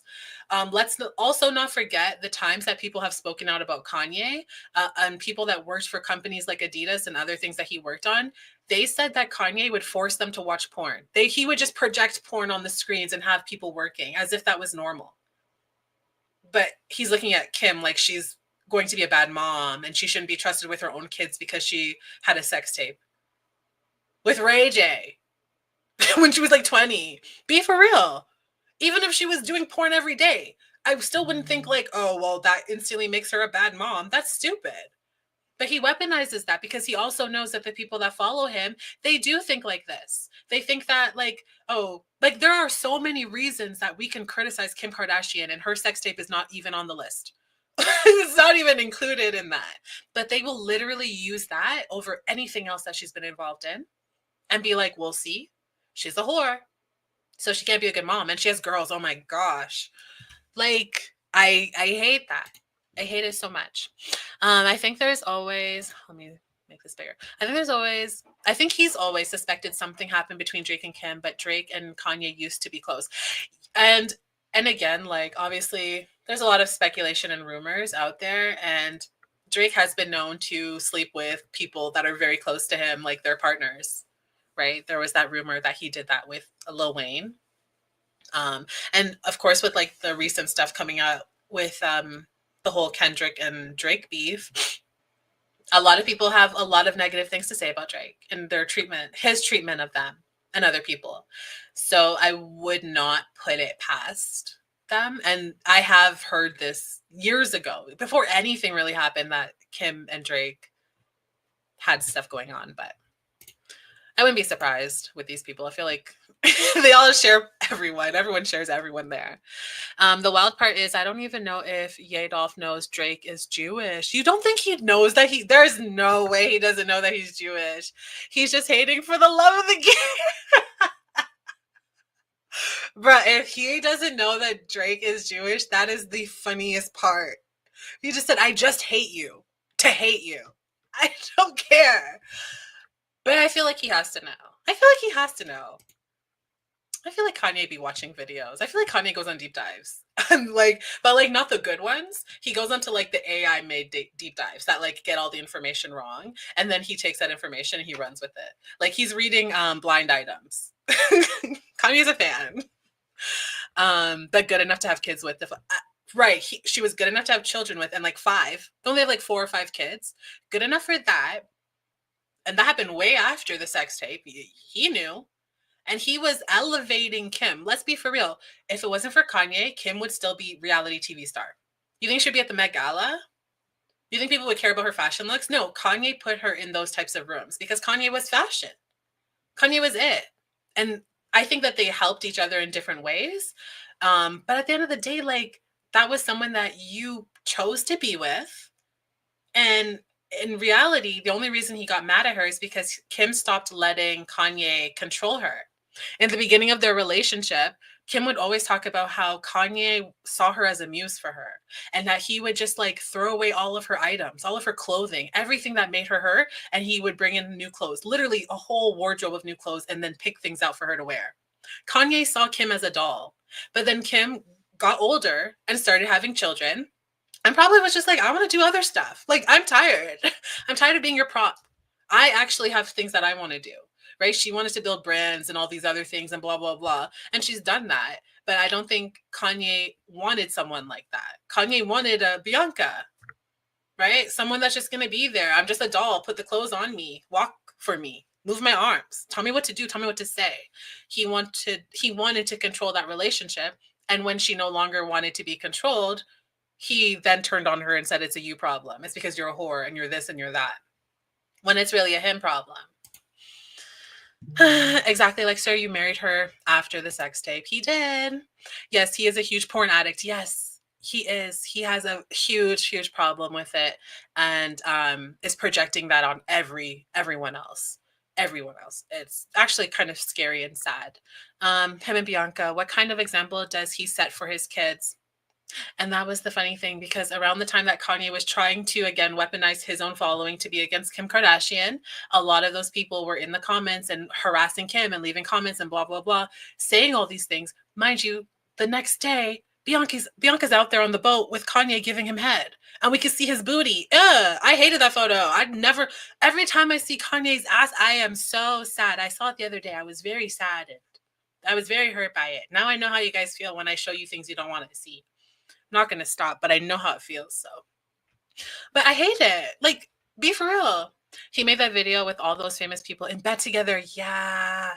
And correct me if I'm wrong, but it like was not even, it wasn't really them, right? It was like lookalikes.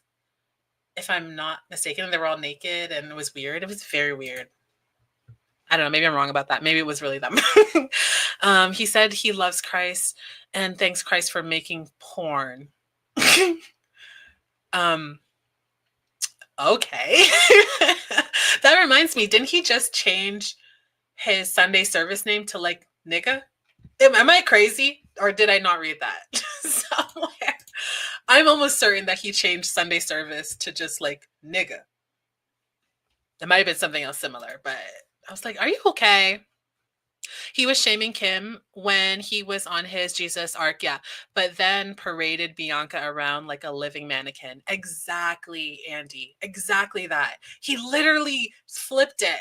And yeah, and everyone was like, oh, but Kanye's a man of God. Kanye has a church and Kanye has a school for kids. Mind you, the school was a scam and all those parents lost their money. But also, if you're putting your child in Kanye West school, you need help. So maybe you needed that lesson. Someone should have snatched your money. I wish it was me instead, but a lesson learned is a lesson learned. Yadolf is crazy. The first time Andy said that, I've never seen anyone else say that, and he was like the first person to say that to me, and I was just like, oh, is that a new artist? Literally went to like Twitter to like put it in and find this new artist. He's like, it's Kanye. It's like, oh, my bad. But it's fitting. He's the real goon lord. He is. Kanye is the goon lord. Wow. Wow. I'm sorry. There's so many things in my head right now. What was that guy's name? Atticus? What was that man's name? The other goon lord. Because I feel like, okay, anyways, I'm going to go on a tangent if I go down this route. I have to think about some stuff. What was his name? Atticus? Something weird. Antarctica, like art, like water.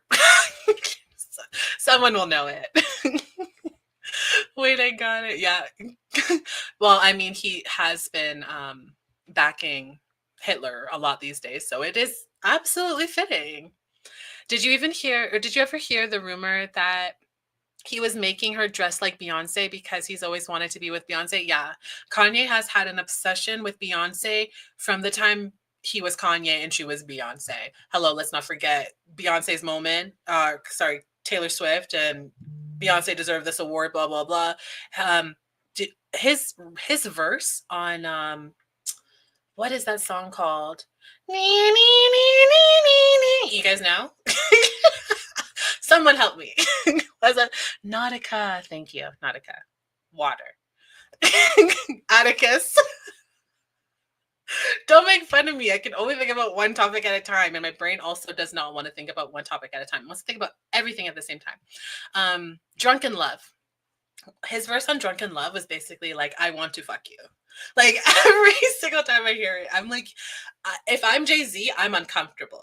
Because why are you coming at my woman like this? And everyone has known, like, Kanye has just been in love with Beyonce. And he's always wanted Kim to be friends with Beyonce, and Beyonce's never been about that. He, like, remember Beyonce and Jay-Z didn't even go to Kanye's wedding to Kim. And everyone was like, oh, maybe they were sick. Maybe they were this. Maybe they're that. No. Beyonce, Miss Beyonce, who doesn't even post on social media that often, was like, no, I'm at home chilling. She posted a photo of herself having a great time alone. So it was very much like, we do not like you like that. And I don't think it was obviously a Kanye thing. I think it was a Kim Kardashian thing specifically. Antarctica. Okay, you guys, I tried. Okay, Atticus, I don't know. I thought it started with an A. A was on my mind. I was like, it's a Nautica. Oh gosh. I hate that I remember that. You're welcome. Yeah. Were you? I can't remember if you were here that stream. Okay. Anyway, I didn't think I said hi to you. Hi, Simi. Hope you're doing well. Or his verse on Ego with Beyonce. He is obsessed. He's been obsessed. And he wanted her to be that so bad. And then the funny thing is, yeah, sorry, train of thought also gone. But the funny thing is, when he divorced Kim, he started dressing Bianca after Kim. Like, he started to model like a lot of like how Kim's aesthetic used to be, more so than it is now, I think. Kim's aesthetic now is like robots. Anyways, but it's like he cannot, like, he's just always copying. He's always just being like, I want this thing, and if I can't have this, I'm gonna find it. So he always wanted Beyonce. He thought Kim could be Beyonce. On what planet? Right. Okay, then he divorces Kim, or Kim divorces him, actually. And he's mad, even though he didn't even really want to be with Kim like that, in that way. But he's mad that he lost her, so now he has to do everything so that he can get her. He can bother her with everything he does. His presence alone will bother her. That's why he moved across the street. That's why he married someone less than like 6 months later that kind of looks like Kim Kardashian to begin with. Like, be for real. He has a lot of control issues, to say the very, very least. I don't know what tweet that was. Doesn't leave very much to the imagination. No, not at all. Okay, don't skim. Okay, wait. I was like, am I reading this correctly? Don't skim over Kim with robots. That photo shoot with the Tesla robot, whatever it was. Oh, don't like skip over it. Okay. I don't know if you guys, because you guys know I can just like go on a tangent forever. So I'm like, that was so weird. And I also want to know, yeah, how much is Elon paying? I know he is paying. That's not even, okay, I have to say allegedly, but I feel like that's not even like something we can just like speculate on for real. Like, that's like Elon. She's been riding for Tesla really hard recently, and it's just very weird. Let me pull it up if anyone didn't see it. Kim.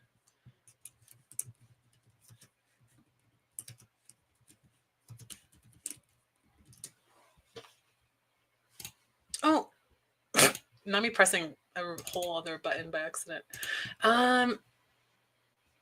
Yeah, okay. I guess I can pull this up on Instagram now that I'm logged in. This was, I don't even think this is the most recent one that I saw. There was some other ones that were just weirder. Actually, let me just pull up her Instagram so we can just look at it, because also whenever like photos are from Instagram, oh, I thought you guys could see that. I was like, that person's naked. But good thing you can't see it. Oh, you know what? I might have her blocked. I have everyone blocked, guys. Yeah. Fuck me. Ugh, I'm annoying. But anyways, we'll just stick with Google. It's not even Google. This is Yahoo. Ugh, everything's wrong. Everything is wrong right now. But she's been obsessed. I don't understand why she has been so obsessed. And it has to be a check. I can't think of any other reason. Kim, Miss, I get a bag regardless. She's getting paid for this. And they're so uncomfortable. The most recent one, I'm trying to find it, was with her, like, oh, this one, like having sex with the robots. Okay, let me show this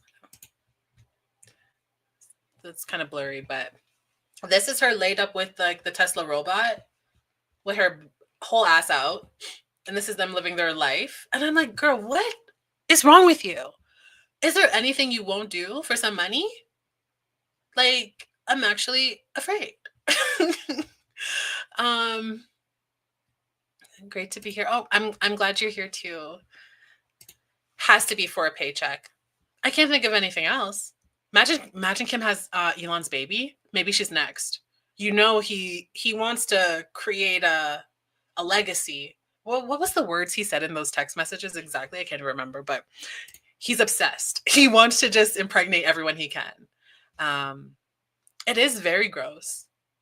I'm not a fan of like where like the whole incorporation of AI technology and all of this. I just feel like we're losing so much of our humanity and what actually brings us together. And I feel like people like Kim, who absolutely does not need any more money, should not be promoting this. But she doesn't care at all. She reposted Melania too. I think she even didn't she like go to Ivanka's birthday, or she said happy birthday to her or something like that. Like, it's very obvious where that family stands. Yeah. That family stands for nothing. Well, I think they stand for the right. But again, yeah, it's one of those things where like, do they stand for the right because they actually believe in those things, or do they stand for the right because the right's paying them? I would go with that, the latter. I blocked the whole family. Yeah, me too. I love a block. I love to block. And I actually, there's so many times where I forget that they exist. And then I go on Twitter and then I'm like, oh, right. Yeah. Like, I never saw any of these until, so people posted them on Twitter and I was like, ugh. Blocking is healing. Absolutely. You don't exist in my world anymore. Like, I pay my phone bill. I pay for it for myself. So if you think you have to exist here, you're wrong. They're all blocked. They absolutely are. She's good friends with Ivanka Trump and Jared Kushner. The Kardashians are probably trying to get real estate kickbacks. And it's always something about money. It's always something about like their whole church and them. Basically everything is about money. Everything comes back to money. Tax breaks and money and laundering. And there's so much that they've been accused of. Like, as Jared, I don't know if Jared, let me Google that man's name. Again, sorry. Names are just not it. Everyone should just have a PFP. And that's how we refer to everyone. Or like an emoji. Like no flower. Mm-hmm. Jared.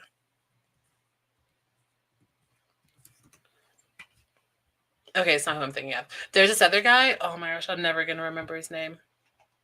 There's this other guy who I can't remember anything about him. Literally cannot remember a single thing about him. But he has been linked to the Kardashians, specifically Kim and Kris Jenner, through money laundering. And apparently he's like some billionaire from some other country. And he had been like giving them presents and gifts to like get around taxes on laundered money and stuff like that. And then the whole church thing is also a scam. Like, their entire platform, their entire everything has been built off of a scam. Even the fact that people thought like, oh, they're revolutionary in these ways, like with makeup, with Kylie and her lip kits, the brand that she literally just put her name on and then got lip fillers. Like, are we good? Kim and her like blackness, right? That's always been a thing. Like, literally people like Kim because she had a big ass. Her ass wasn't even that big. And it's not, oops, sorry. And it's not real. Not to say I don't have any problem with plastic surgery, but it's weird when people, and especially the Kardashians, they're famous for this, where they see things that they like and then they do it for themselves and they put their name on it. And then they think that they created it. And it's like, you didn't at all. In before Kim starts a robot porno Ev. You know what? She might. She actually might. I could actually see her doing that. um, yeah, this beach shoot was the one I was thinking of. Kim, what even are you doing? But that's the thing. There's so many. There's so many of these shoots. Like I've seen a number of these photos, but maybe this is also from the same post. But like, what is this? Like, I don't know. They're just really trying really hard to push these robots and Tesla on us and their ugly cyber trucks. I'm sorry. There's not enough money out there for me to say that that truck is it looks good. It's ugly. It's one of the ugliest things I've ever seen in my life. Now, could you pay me to pretend that I like it? If I don't have to say I actually like it, you could pay me to shut up. That's as good as it's gonna get. Pay me to shut the fuck up. But there's nothing else. The woman having sex with robots by 2025, prophecy fulfilled, and we didn't even know it was gonna be Kim. Mm-mm-mm. Mm-mm-mm-mm. Oh, don't put that out there. What'd I say? Oh, the prophecy? I don't know. Okay. I'm so far behind. Sorry. Is the robot Drake like in it? Like he's inside it? Yeah. I'm going to say that. We haven't really seen Drake too much. Last I saw he was in Australia, performing, doing things. But really we haven't really seen him much. Although, oh my gosh, did you guys see when Rihanna announced that she is going to be doing the voice for Smurfette? Why did Drake come out for like the first time in a minute wearing a whole Smurfette or a whole Smurf outfit? Yellow and blue and white. Obsessed! These men are not okay. These men need help. AI will learn that the rich is destroying our planet and fix the problem for us. That's what I actually always think about. And that's why whenever I'm in a situation where I'm interacting with some kind of AI, I always say please and thank you. Please and thank you. Okay? Because when they when they overtake this planet, they're going to remember. I was nice. Okay, all of us. Start saying please and thank you. Even if you don't use AI, listen, when you Google something, that top search is now AI. It's all AI. So just say thank you at the end. Okay. They put out a small amounts of the makeup to say that they sold out. Yeah. Yeah. There's a whole bunch of stuff. The thing is, like, yeah, the first times that there's so many names, Kylie put out her makeup, they did lie and say that it sold out. But then after that, this has been the pattern of their career from the beginning. They fake it, and then the hype actually builds up behind it because people were easy, unfortunately. It's not that difficult to brainwash someone or to get one over on them or to convince them of something. We are tricked every single day. Every single day you go online and you're scrolling through things, a lot of that content we see is fake, right? It just is what it is. But they did release a small batch and then they said it sold out. And then ever since after that, it did sell out. Like I know for a fact that it continuously sold out until around the time where she sold the company to whatever company, ColourPop or whoever bought it. I can't even remember. Someone bought it. And yeah, like they literally just created that for themselves. The craziest part to me though was like seeing her lips before and after. Like how did she get away with that? She literally had no lips. And then all of a sudden she had these big ass lips and everyone was like, oh, you're filling your lips. And remember she was even on the show and they were like, lip fillers. And she's like, no, I just overdrew them. We have eyes. What the heck? Actually crazy. Grift appropriate gaslight is there. Live, laugh, love. Oh my gosh, they probably have it everywhere. Actually, no, they don't have anything in their home. It's all white walls. White walls. Everything is cement. All their furniture is white. All of their bedding is white. Not a singular color is allowed in that place. Did you see the photo North drew? She is depressed. I would be depressed too if I had to live in a museum, in a hospital. Oh gosh, poor thing. The Cybertruck is one of the worst designs ever designed because it's modeled after Elon's actual torso and body. We went over this. Check the recent streams. Check whatever stream I did about Elon. We went over this. His body is modeled. Sorry, the Cybertruck is modeled after Elon's body. And we're going to wrap this up soon-ish. But at the end of this, we will have to pull up our favorite photo of Elon. I just feel like it's one of those days. If we say his name over 3 times, we have to pull up a photo, or else we're cursed. And I don't have time to be cursed today, so we'll pull it up. Like I'm sure she thinks it's really artful and cool and futuristic. Yeah, I think she does. I don't think she's someone that actually even has any good fashion sense or taste because, hello, if you've had to steal everything you've ever done, then I can't think that you have any originality in you. So I think for her, she's like, wow, this is it, cutting edge. I'm amazing.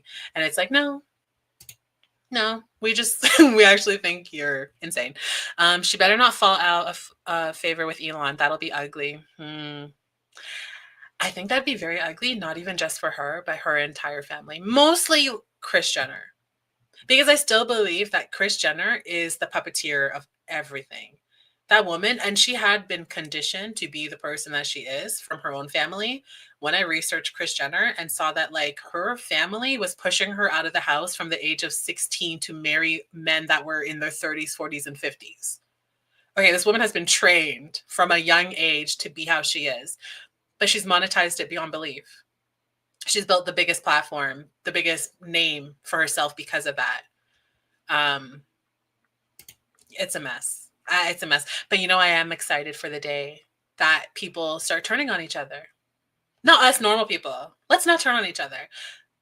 Those ones, the 1%ers, they need to start turning on each other because unfortunately, because of them, we're in the position we're in. And Kim's just one person and all of that, right? Of course. But because of these people, we're in the position that we're in. We're in the position that people can work 3 jobs and still not afford to be able to like have a roof over their head and a car and have groceries. Like maybe not all 3. You got to pick 2, maybe 1, depending on even where you live too, right? But it's because of these people. They continuously exploit and then it's not like their business ever dies down, right? Like I used to work for a very large e-commerce platform. And I'll tell you right now, when people go into hardships, when the economy is bad, spending increases. I don't know why.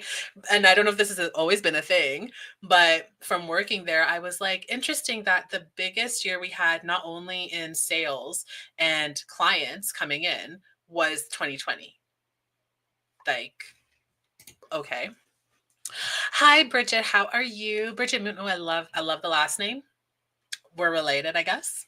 Hope you're doing good. I don't know if you just got in, but you can always go back to the stream if you did.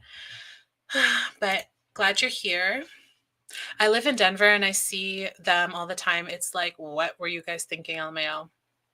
Oh, Cybertrucks. I was like, Kanye or Kim? Yeah. You know what? I see them often too. Like I'm in Canada, I see them fairly often. And I'm just like, ew, we're all judging you. Iggy packed Ye up yesterday. I did see that she said something about like, because did he say something about her kid too with like Playboy Cardi and whatever? I saw something about it, but I didn't like really dig into it. How did I miss this? The photo shoots? Probably because you have them blocked. Drake is such a weirdo. And is. And is. I don't know what this is, but okay. Drake's about to have his redemption arc because all of us Canadians will get behind him again with everything going on here.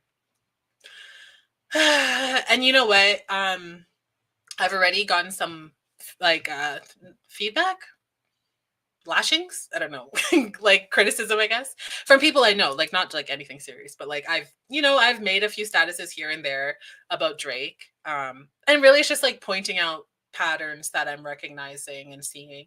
And I've had some people be like, oh, well, Drake isn't like, he's not actually this. He's not actually that. It's like they were trying to like set him up and all this stuff. And I'm like, okay, if that's the delusion you want to go with, but because we don't have many people, we don't really have many Canadians. We have like, when I think about like who's popular right now, not even popular, but who's like famous right now, Justin Bieber, The Weeknd, Drake. And out of all 3 of those, The Weeknd is weird, but he's probably the most normal one. Justin obviously has a lot going on. Actually, there's a lot of stuff going on with him. Recently, his allegedly his former assistant resigned, or his assistant resigned, because he said that he does not want to be held responsible if he dies. And I was like, wow. And then there's a bunch of videos and stuff of his behavior and him drinking or doing certain drugs and stuff. And everyone's obviously really concerned.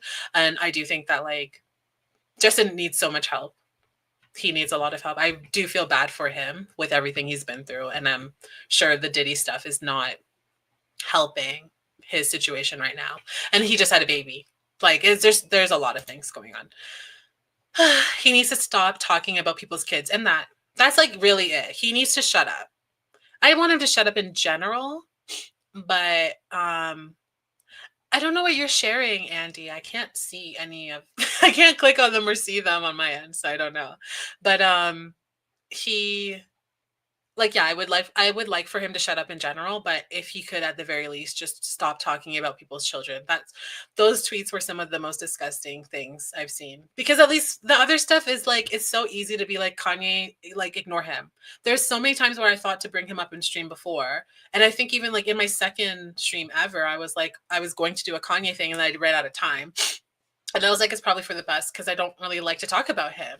But this was just like, damn, you really have no boundaries and he needs to be stopped. Someone needs to stop him. Dude, when that whole lip thing was happening, gaslighting everyone, literally lying right in our faces as if we didn't have eyes. Hi, everyone from the Discord. Oh, Bridget, you're from the Discord. Welcome, welcome. Everyone's super nice here for the most part. There's some people that they have to go in the corner every once in a while, but I still love them. Over Drew, babe. You're not a Michelangelo. She was. And the girlies were eating up those lip kits for $30 a pop. Like, ridiculous. It's okay. No worries if you are late. The streams always save at the end and they'll just go up on my channel unless I play something that's like blocked. And then I have to just edit it and then I can re-upload it. But whatever you missed, you can always watch later. You can just stay with us until the end and then go back. So you can also participate in the chat still. I feel like the chat's like part of the fun. Oh my gosh, my phone just will not shut up. I'm like, can you not right now? But the chat is like part of the best. It's the best part for me. I love when you guys are here because otherwise I would just, this would have wrapped up 2 hours ago. It would have been a 20-minute video if I was just going to talk about what I was going to talk about. But you guys remind me of so many things. I love it. I love it. The whole rich people having plain neutral interior design theory is actually fascinating. I have watched a few videos. I think Pam and I, maybe we had like a conversation about this last year or something about there was this woman on TikTok that is like a color expert, a design expert, and she was talking about the trends through history and what it meant. And it was just extremely fascinating.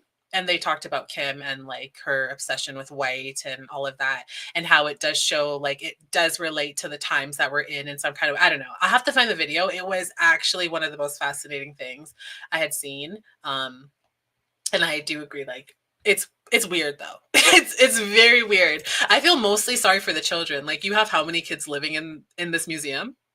No. Shar, please say more. Say more. Say more. I watched the last stream and I'm super interested in the VR deep dive. VR. Oh, VR. You know, I read it as, I don't know why, it doesn't even make sense, but Vanderpump Rules. I was like, Vanderpump Rules? Because I could do that. Oh my gosh. I wish I started streaming when Vanderpump Rules came out. Okay, anyways, let's not go down that route. But I'm obsessed. If anyone ever wants to message me about Vanderpump Rules and Gore World, those are the 2 topics I can talk about forever. But yes, I have since then, of course, seen more content. But honestly, I thought I might have scared you guys, so I decided not to bring it up. I really felt like I scared you guys. Like I didn't ease it in. There was no planning on my end. I was just like, look at this video. And it was just some guy screaming the R word over and over. And I was it's like, they're never coming back. They're never going to come back. She burned. Oh, okay. Sage. Okay. My bad. Okay. Sage, or I'll call you Bridget here, but okay. Makes sense. Thank you for letting me know. Yeah. It helps me when people let me know because I don't know. But welcome. Oh my gosh, I love Sage or Bridget. But yeah, I'm totally down to do more VR stuff. I just don't want to scare everyone. As much as I do like scaring you guys, it's like only a blip. Like I don't want to do a whole topic if it's gonna scare you. I just want to be like, just a jump scare here and there.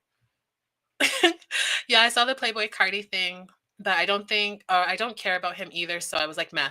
Yeah, I mean, Playboy Cardi is not. I like his music. But although I did hear something recently about him and some like essay stuff, I don't know. I have to go look into that. But I know that he's a trash dad and like he just does not take care of his kid. And Iggy has been consistently talking online on Twitter specifically about how he's just never there. Like he never sees his kid. But then he has all this money to go drop everywhere and he's always everywhere and he's with a bunch of people and blah, blah, blah. He just doesn't want to be a dad. Like he doesn't want to be in that kid's life at all. And I think he has other kids, no? If I'm not mistaken. Does he have a daughter? And I think he's not in her life either. It's a pattern. It's a pattern. Justin is going through it. He absolutely is. He absolutely is. Drake sent way too many good night texts to Millie Bobby Brown. Y'all. Y'all. Drake is a weirdo. Okay, I don't want to stay too long on this topic, and I do want to wrap this up. We're not going to get to DDG. He's a loser. That's all. If you need to know anything about DDG, he's a loser. Anyways, but Drake, this is something that I've wanted to talk about for a minute, but I was like, just timing and whatever. Okay, there's no okay, like how do I even talk about this? Obviously, Drake has done a lot of things on camera, off of camera, that are extremely predatory. Can I say he's a PDF file outright? Allegedly. If I say it, I have to say allegedly. However, there is a connection between Millie Bobby Brown being groomed, allegedly, and her relationship with Drake, in my opinion, allegedly. I just want to be sure that this is all my opinion. I'm just a girl, okay? I don't really know even much about much, so please leave me alone. But Millie Bobby Brown, when she was like 16, was dating this guy who was an actor or something. I don't remember, but I remember they were always on. Sorry, he's not an actor. He's a TikTok kid. He was a TikToker, but he was a TikToker, and he was always on TikTok live or live, some kind of live, and he was in his 20s. And Millie Bobby Brown was like living at his house, and she was 16 years old. Now, I mean, I don't know, is she British or something? I think the legal age of consent is 16. So anything illegal happened. I can't say if anything illegal happened. I would need more details, blah, blah, blah, blah. But I just can't help but think that there is a connection between someone possibly talking to you from the age of 13 years old about boys, and then you go on to date someone who is significantly older than you and was showing signs of being extremely controlling and abusive. The mom and that boy would be on live all the time just drinking and getting drunk, allegedly. And Millie would like come online every once in a while and like talk about it, but like try to really smooth things over, like everything is fine. But I remember at that time, a lot of people were very concerned for her because they were really worried about what was happening. And then they just kind of went offline. So I don't know. I just can't help but think that there's connections there, that you maybe talk to someone that will tell you things like, oh, also, let's not forget there was like little weird clues and stuff. Like Millie Bobby Brown went somewhere, like she was traveling, and she's traveling not alone. She has people, but then it's like she's meeting up with Drake and they're staying at a hotel together. And like she took a photo of him, and it was like the caption was like her being the photographer of the photo. And it's like not intimate, like there was no nudity, there was nothing inappropriate if you look at the photo, but it's an intimate photo. It's an intimate photo like me and my close friend would take, not me and a child that I have like a what's it called? Like a mentoring relationship with, which is what people try to excuse it with. So I don't know. One day we might have a stream on Drake and all of the things that have come up for him, but I will never go back. And don't get me wrong, I grew up, like I'm from Toronto, so like there's definitely memories, especially when it comes to Views, like Views album and Toronto. it had us in a chokehold. I can't even lie. But at the same time, like, I can't look at you and I can't think about, like, I can't listen to your music in the same ways. Like, I'm not someone that's like, you should stop listening to someone, right? I think it's up to everyone individually. Because I don't think anyone can actually tell you what to do. Like, you can say, okay, and then you just go listen to them, right? For me, I know it's bad when I start listening to someone, like their song comes on, a song I love, and I just say next. I'm like, I can't listen to you. And that's where I've been at with Drake for the last like year or so. Whereas before I was like, okay, maybe I can just, there was no separating it. I was like, you are a freaking weirdo. And every time I listened to your stuff, and then it didn't help. It didn't help that Kendrick was like, every time you listen to Drake, you selling out your sister. I was like, oh, my niece, my sister. Like, I can't do it. I can't do it. I can't do it. From when he started talking about Meg Thee Stallion, that's where I was like, oh, you're a full bitch. You're just a full bitch. Sorry, I'm chatting. Okay. I'll send it in Discord. I was like, what? Justin needs proper legitimate rehab for a year or more. I agree. And that's why I feel like I do feel sad for Justin, because I can only imagine everything he's had to deal with and never really having time. I mean, we know, like, allegedly, we have to say it's allegedly, but we know that he's been addicted to drugs for a long time. I don't know if it stopped, but when him and Selena were together, I mean, there was videos of them literally walking around LA looking to buy certain stuff from people. So I can only imagine that a lot of his behavior has been coping for him, because it's probably a lot of stuff. I don't even want to. That's something I wouldn't really even want to cover, because I just think it's really so sad, just so sad and disgusting, on so many different levels. And yeah, to know that, like, your parents gave you to these people, not blaming the parents in this, because I do think that, like, people didn't know anything about Hollywood really back in those days.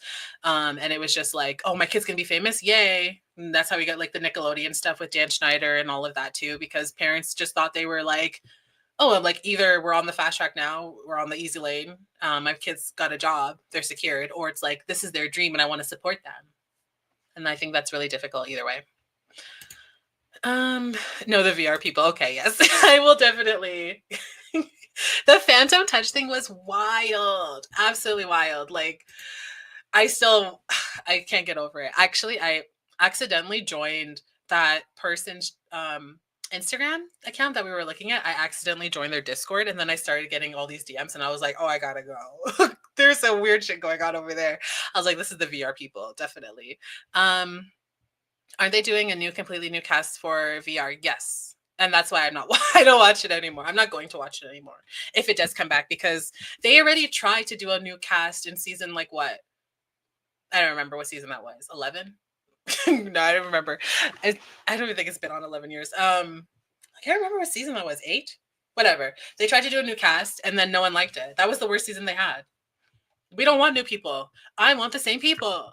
No Tom Sandoval. Shorts, he could be a friend to the show, but he can't have a regular spot on it. Lala, I hate her. I hate Lala.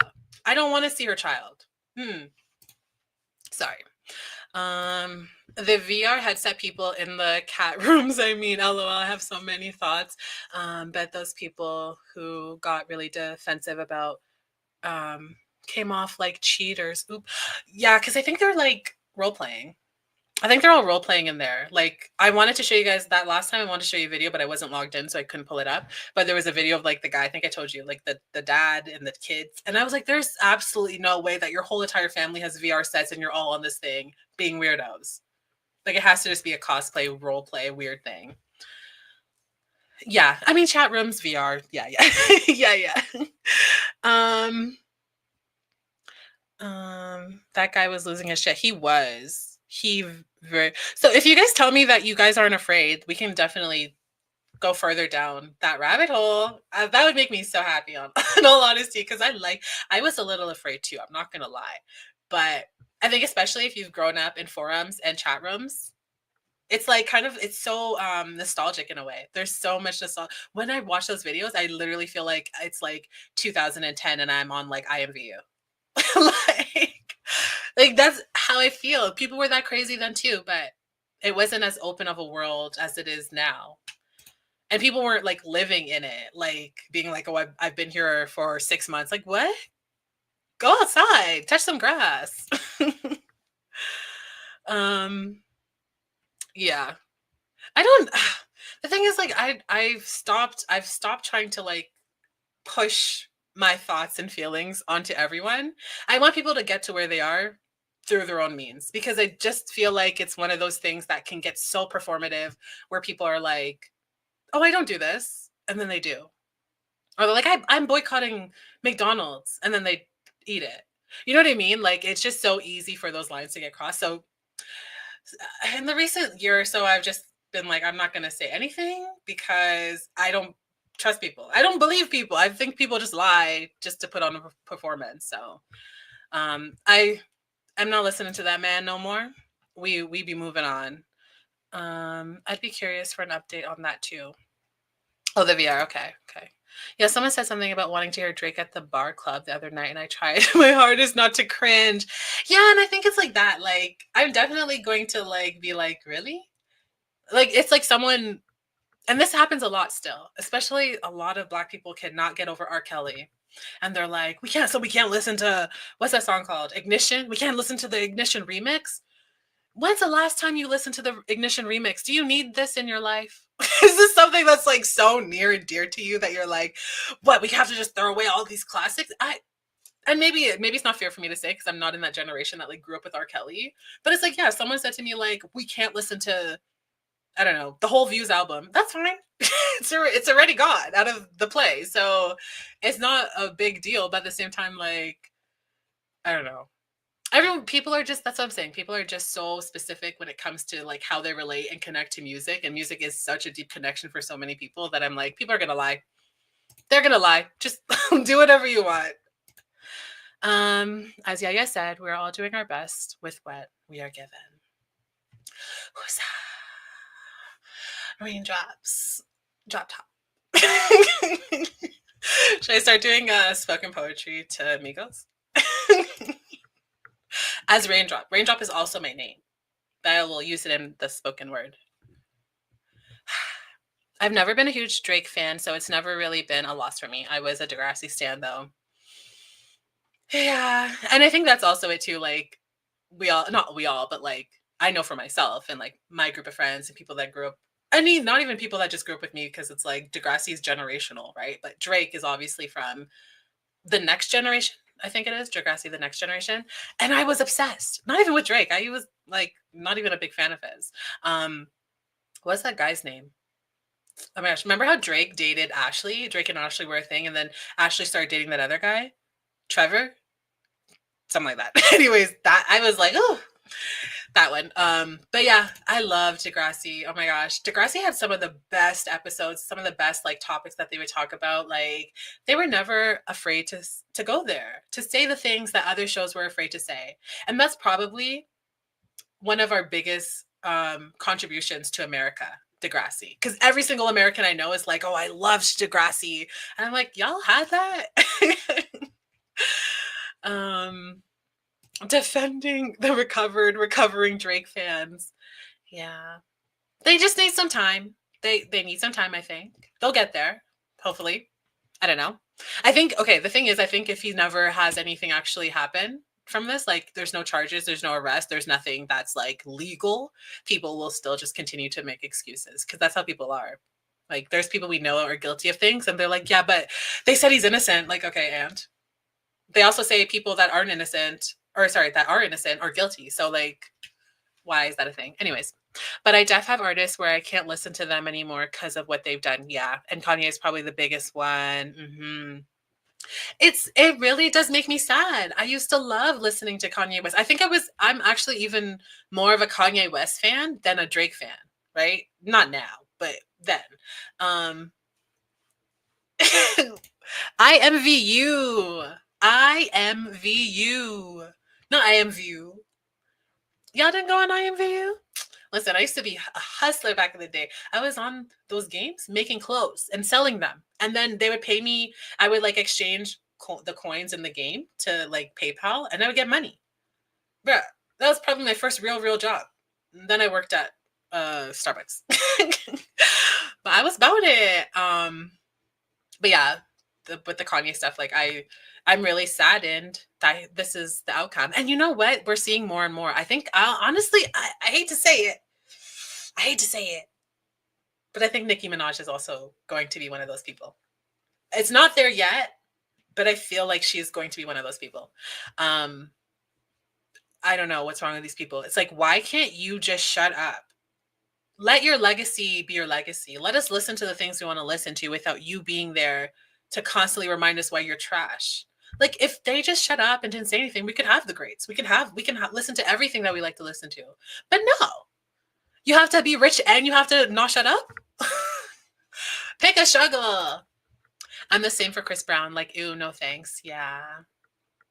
I think like for me, I never was like that big of a Chris Brown fan. Like I definitely was into like it's never the right time to say goodbye. Like I love those songs from back then, but I feel like I just stopped listening one day, even before anything really happened. I was just like wasn't a fan. Not that much of a fan, I should say. Um, I am in the generation that grew up with R. Kelly, and people need to watch Surviving R. Kelly and get over. The songs are not that good for what that man did. Yeah, and then again, like yeah, different generations are going to connect to things differently. So thank you for sharing that, Shar, because for me, it's easy for me to be like, just stop, right? Like I don't care about R. Kelly, so it's easy for me to say that. But Craig, Trevor, what's wrong with me? Craig. Oh, I was in love with Craig. But yeah, they definitely are holding on and clinging on. The thing is, a lot of those people have watched Surviving R. Kelly, and they just think that it's this big ploy against black men in general. Where we every single time anything comes out about a black man, regardless of even how famous they are, like they could be R. Kelly's status, they could be a footballer, they could be like literally there's people I've never heard of. I mean, which isn't saying a lot for me. I don't know anyone, but there's people I've never heard of that people are like, oh, it's because he's a black man. Why? Why do you think that they would risk this person? They want that person. He's not even anything. No offense. Like he got some money. That's it. Everything can't be a ploy against black men. They're saying the same thing about Jonathan Majors right now too, with all of that stuff, and people will still defend it after listening to the voicemail of him saying the strangling thing. So R. Kelly's music is really disgusting once you know who they're about. I don't know how people think that's good music still. They don't care. I don't think they care. I mean, yeah. I can't even really understand because like, yeah, we're talking about like severe trauma for multiple people. Some in the industry, some not. And I don't know. It's like Diddy.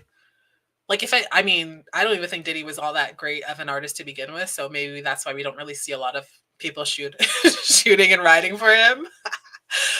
But if someone was to be like, but Bad Boys is a classic, I'd be like, like you're a loser. Sorry. But yeah, and again, people just don't care. Let me remind you guys, we saw Diddy physically assault Cassie, and people still defend him. We saw it. People still defend him. Also, by the way, side note, there might be a possibility that video will not even be used in court because whoever had it originally and put it out, they edited the original copy and they don't have an original copy. So because it's edited and the edit was to speed it up, but because it's edited, they're like, well, it could have been tampered with, so they can't. There's a possibility that, like, that's what Diddy's lawyers are fighting against right now, for him not to be able to use that in court. Even though, remember, when that video came out, he made a video of his own and put it on his Instagram and was like, I have done things and I'm disgusted with myself and I've grown. So you admit it.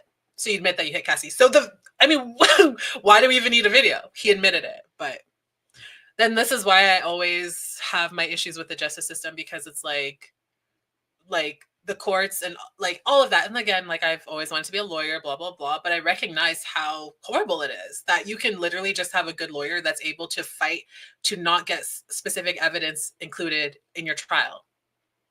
To not show the jury specific things. Like that what the fuck? That should not be justice. It should just be like, say the truth.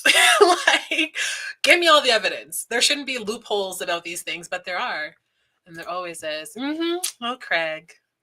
Oh, Craig. Bro, it was so like, and I'm pretty sure like the person that plays Craig is probably like 5 years older than me. And I was just like, I'm going to marry this man. Girl, be for real. I also thought I was going to marry Lil Bow Wow. Oh, thank God that didn't happen. He's so weird, too. I was on Ivy too. Oh my gosh, maybe we were friends in other lifetimes too. That's so fun. I used to have some friends on there. I used to have a good time. Mm-mm. Nikki. Listen, we can't spend too much time on Nikki. The Barbs are always watching. I'm scared. I don't have it in me to fight them. I can fight DDG's people, his little shooters. I can fight Drake stands. I can fight R. Kelly stand. Nikki? Oh, please. That's someone else's battle. she's crazy. I can't. And they're crazy. And I think because she's one of the few people that encourages them. Like, not just like subliminals. That word is fucking me up. But not just like low key. Like, she literally is on live with these people talking to them. She had her Queen's radio station where she would fuel them. When her husband's stuff came out and everyone was like, your husband's a rapist and he literally went to jail for that and blah blah blah, this girl was on her Queen's radio station talking about it was a white woman. And you know how white women want to take black men down, all the while she knew that it was an Afro-Latina who doesn't look white. It's not even a white passing Afro-Latina. Like, you can tell she got something. And probably black. But she's just so intentional with her harm and she doesn't care. She is washed, yeah. There are literally so much damning evidence against her. Oh my gosh. I mean, the fact that he even made it past that first court case about the whole minor girl and all of that, like, I don't understand how. Everyone identified it as R. Kelly and they even knew who the little girl was. But oh my gosh, we've been looking at this photo of Kim for so long. I'm so sorry. We're going to wrap it up soon. Because I think that was it. We were going to go over the Kanye tweets, but I don't think we need more of him. I think we need less. I'm happy to like cover that topic really quickly-ish. And then leave it for that because I don't know, that maybe because like I am neurodivergent, it's like hitting closer to home for me when people are talking about children.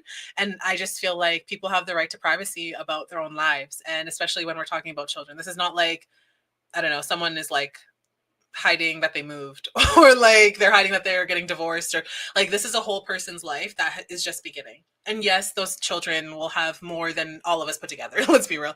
But they're still kids. And I don't care how rich the kid is. I think that there should be some protections around that.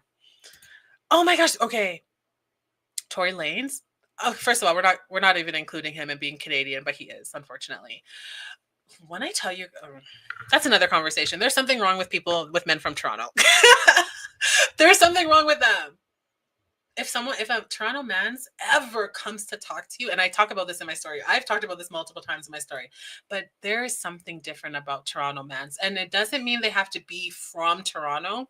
Toronto's kind of like the hub. And then outside of Toronto, we have the GTA, the Greater Toronto Area. Any man, first of all, if they say mans, red flag, run for your life. Your life is about to be destroyed. But there's something actually very wrong with them. Tory Lanez, what's that other guy's name? Tristan Thompson, also from Brampton. Pretty sure. I'm like almost 100% certain that he is. And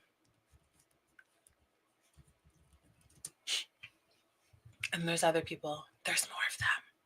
Yeah, from Brampton at that. That's even worse. Even worse. The Weeknd is from Mississauga. The Weeknd, I'm iffy on him. I don't know.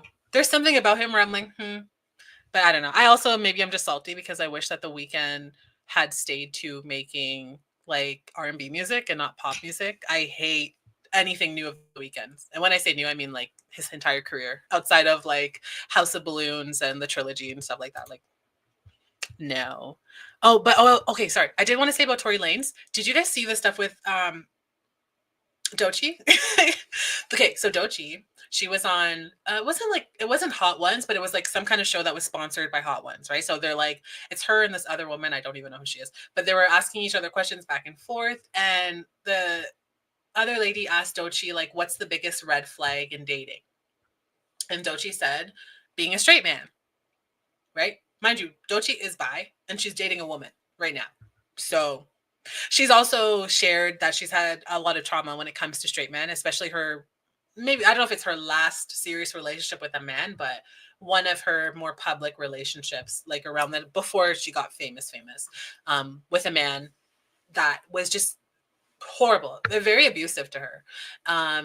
So she said that, and then all of the straight men got mad. They all got mad, and then started like dragging her, being like, "We got to cancel this bitch. I knew it. Let's look into her lineage. Is she even African American?" Like, first of all, we don't care.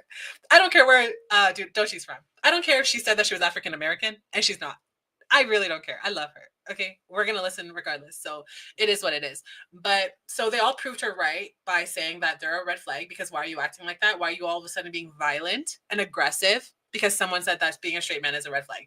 Mind you, a red flag, it does not mean that you are actually bad. It's just I'm very, very, very cautious. I might stop right there. I might not, but I might stop right there. And let's be for real, straight women are still dating straight men. So it is what it is. But then, so Doechii said that, like, this is maybe like 2 weeks ago now. Doechii said that, and then the next day, Tory Lanez, he dropped an album from prison where his ass needs to stay forever. And one of the lines in the album, let me see if I can have it. I can't remember the line, like the actual bar, but it was something about like, oh, Doechii, I'm not gonna slide in your DMs because I don't want to ruin the chance that we might fuck. This woman don't know you. She doesn't know you. She doesn't want you. You're disgusting. I'm like, literally, why? Anyways, that came out literally at the day after that Doechii said that, and then everyone was like, oh, so like they're proving us right, and still the straight men were really upset.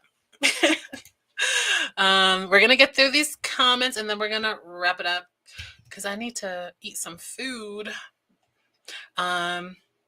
I know. That's why I was like, we can't talk about it. I'm scared. Skuggle, remember when you posted that poll on IG, which fans are worse, Swifties or Barbs? Yeah. You know, I go back and forth. It just depends on the day.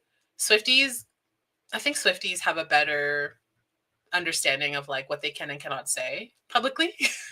But I do think majority of Swifties will probably fall under like far right people or like Republican in general, whereas probably more Barbs aren't, just because I'm assuming that more of them would be queer. But as we know, unfortunately, it doesn't really matter if you're marginalized. Somehow that man still won. Yeah, so it's really just dependent on the day, but they're like neck and neck. But Barbs are definitely like more aggressive, like outwardly aggressive. Like they're not afraid. Swifties aren't afraid either, though. But I think they're just different. They're just different in how they execute their trauma against other people. Burning a bay leaf in the chat to clear the energy of evil men's actions. Thank you very much. I really appreciate that. We need it.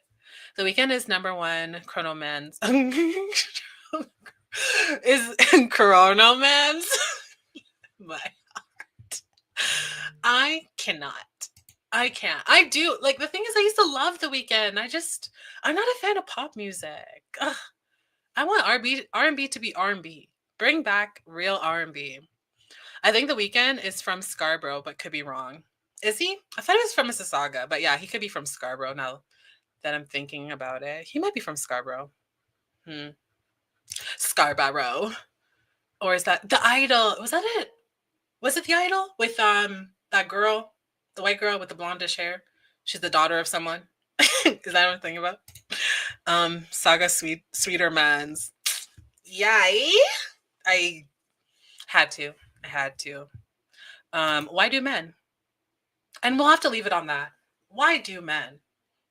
I leave the question with you, our viewer. Why do men. Okay, if you're still here, don't forget to like the stream. Lily Rose Depp. Yeah, thank you.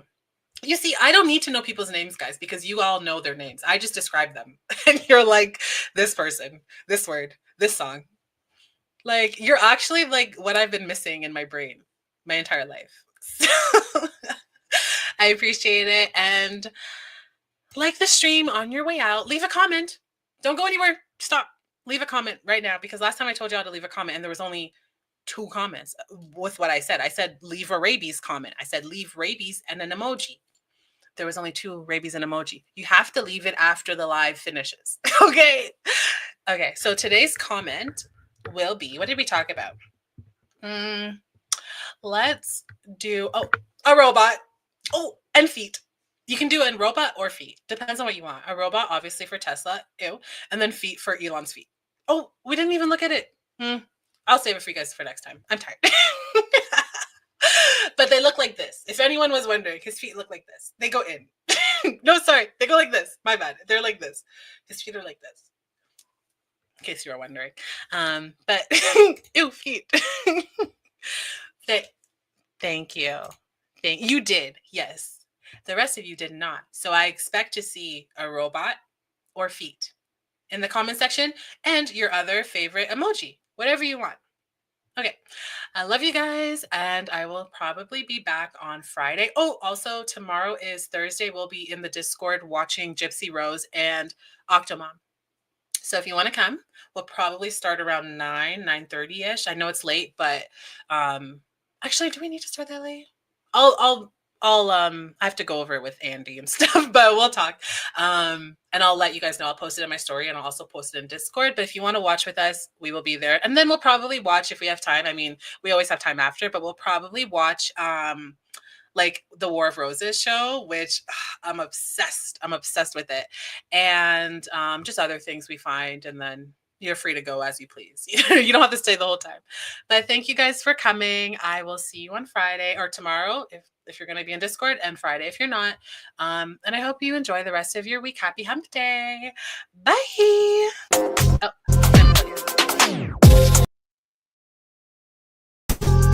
Oh,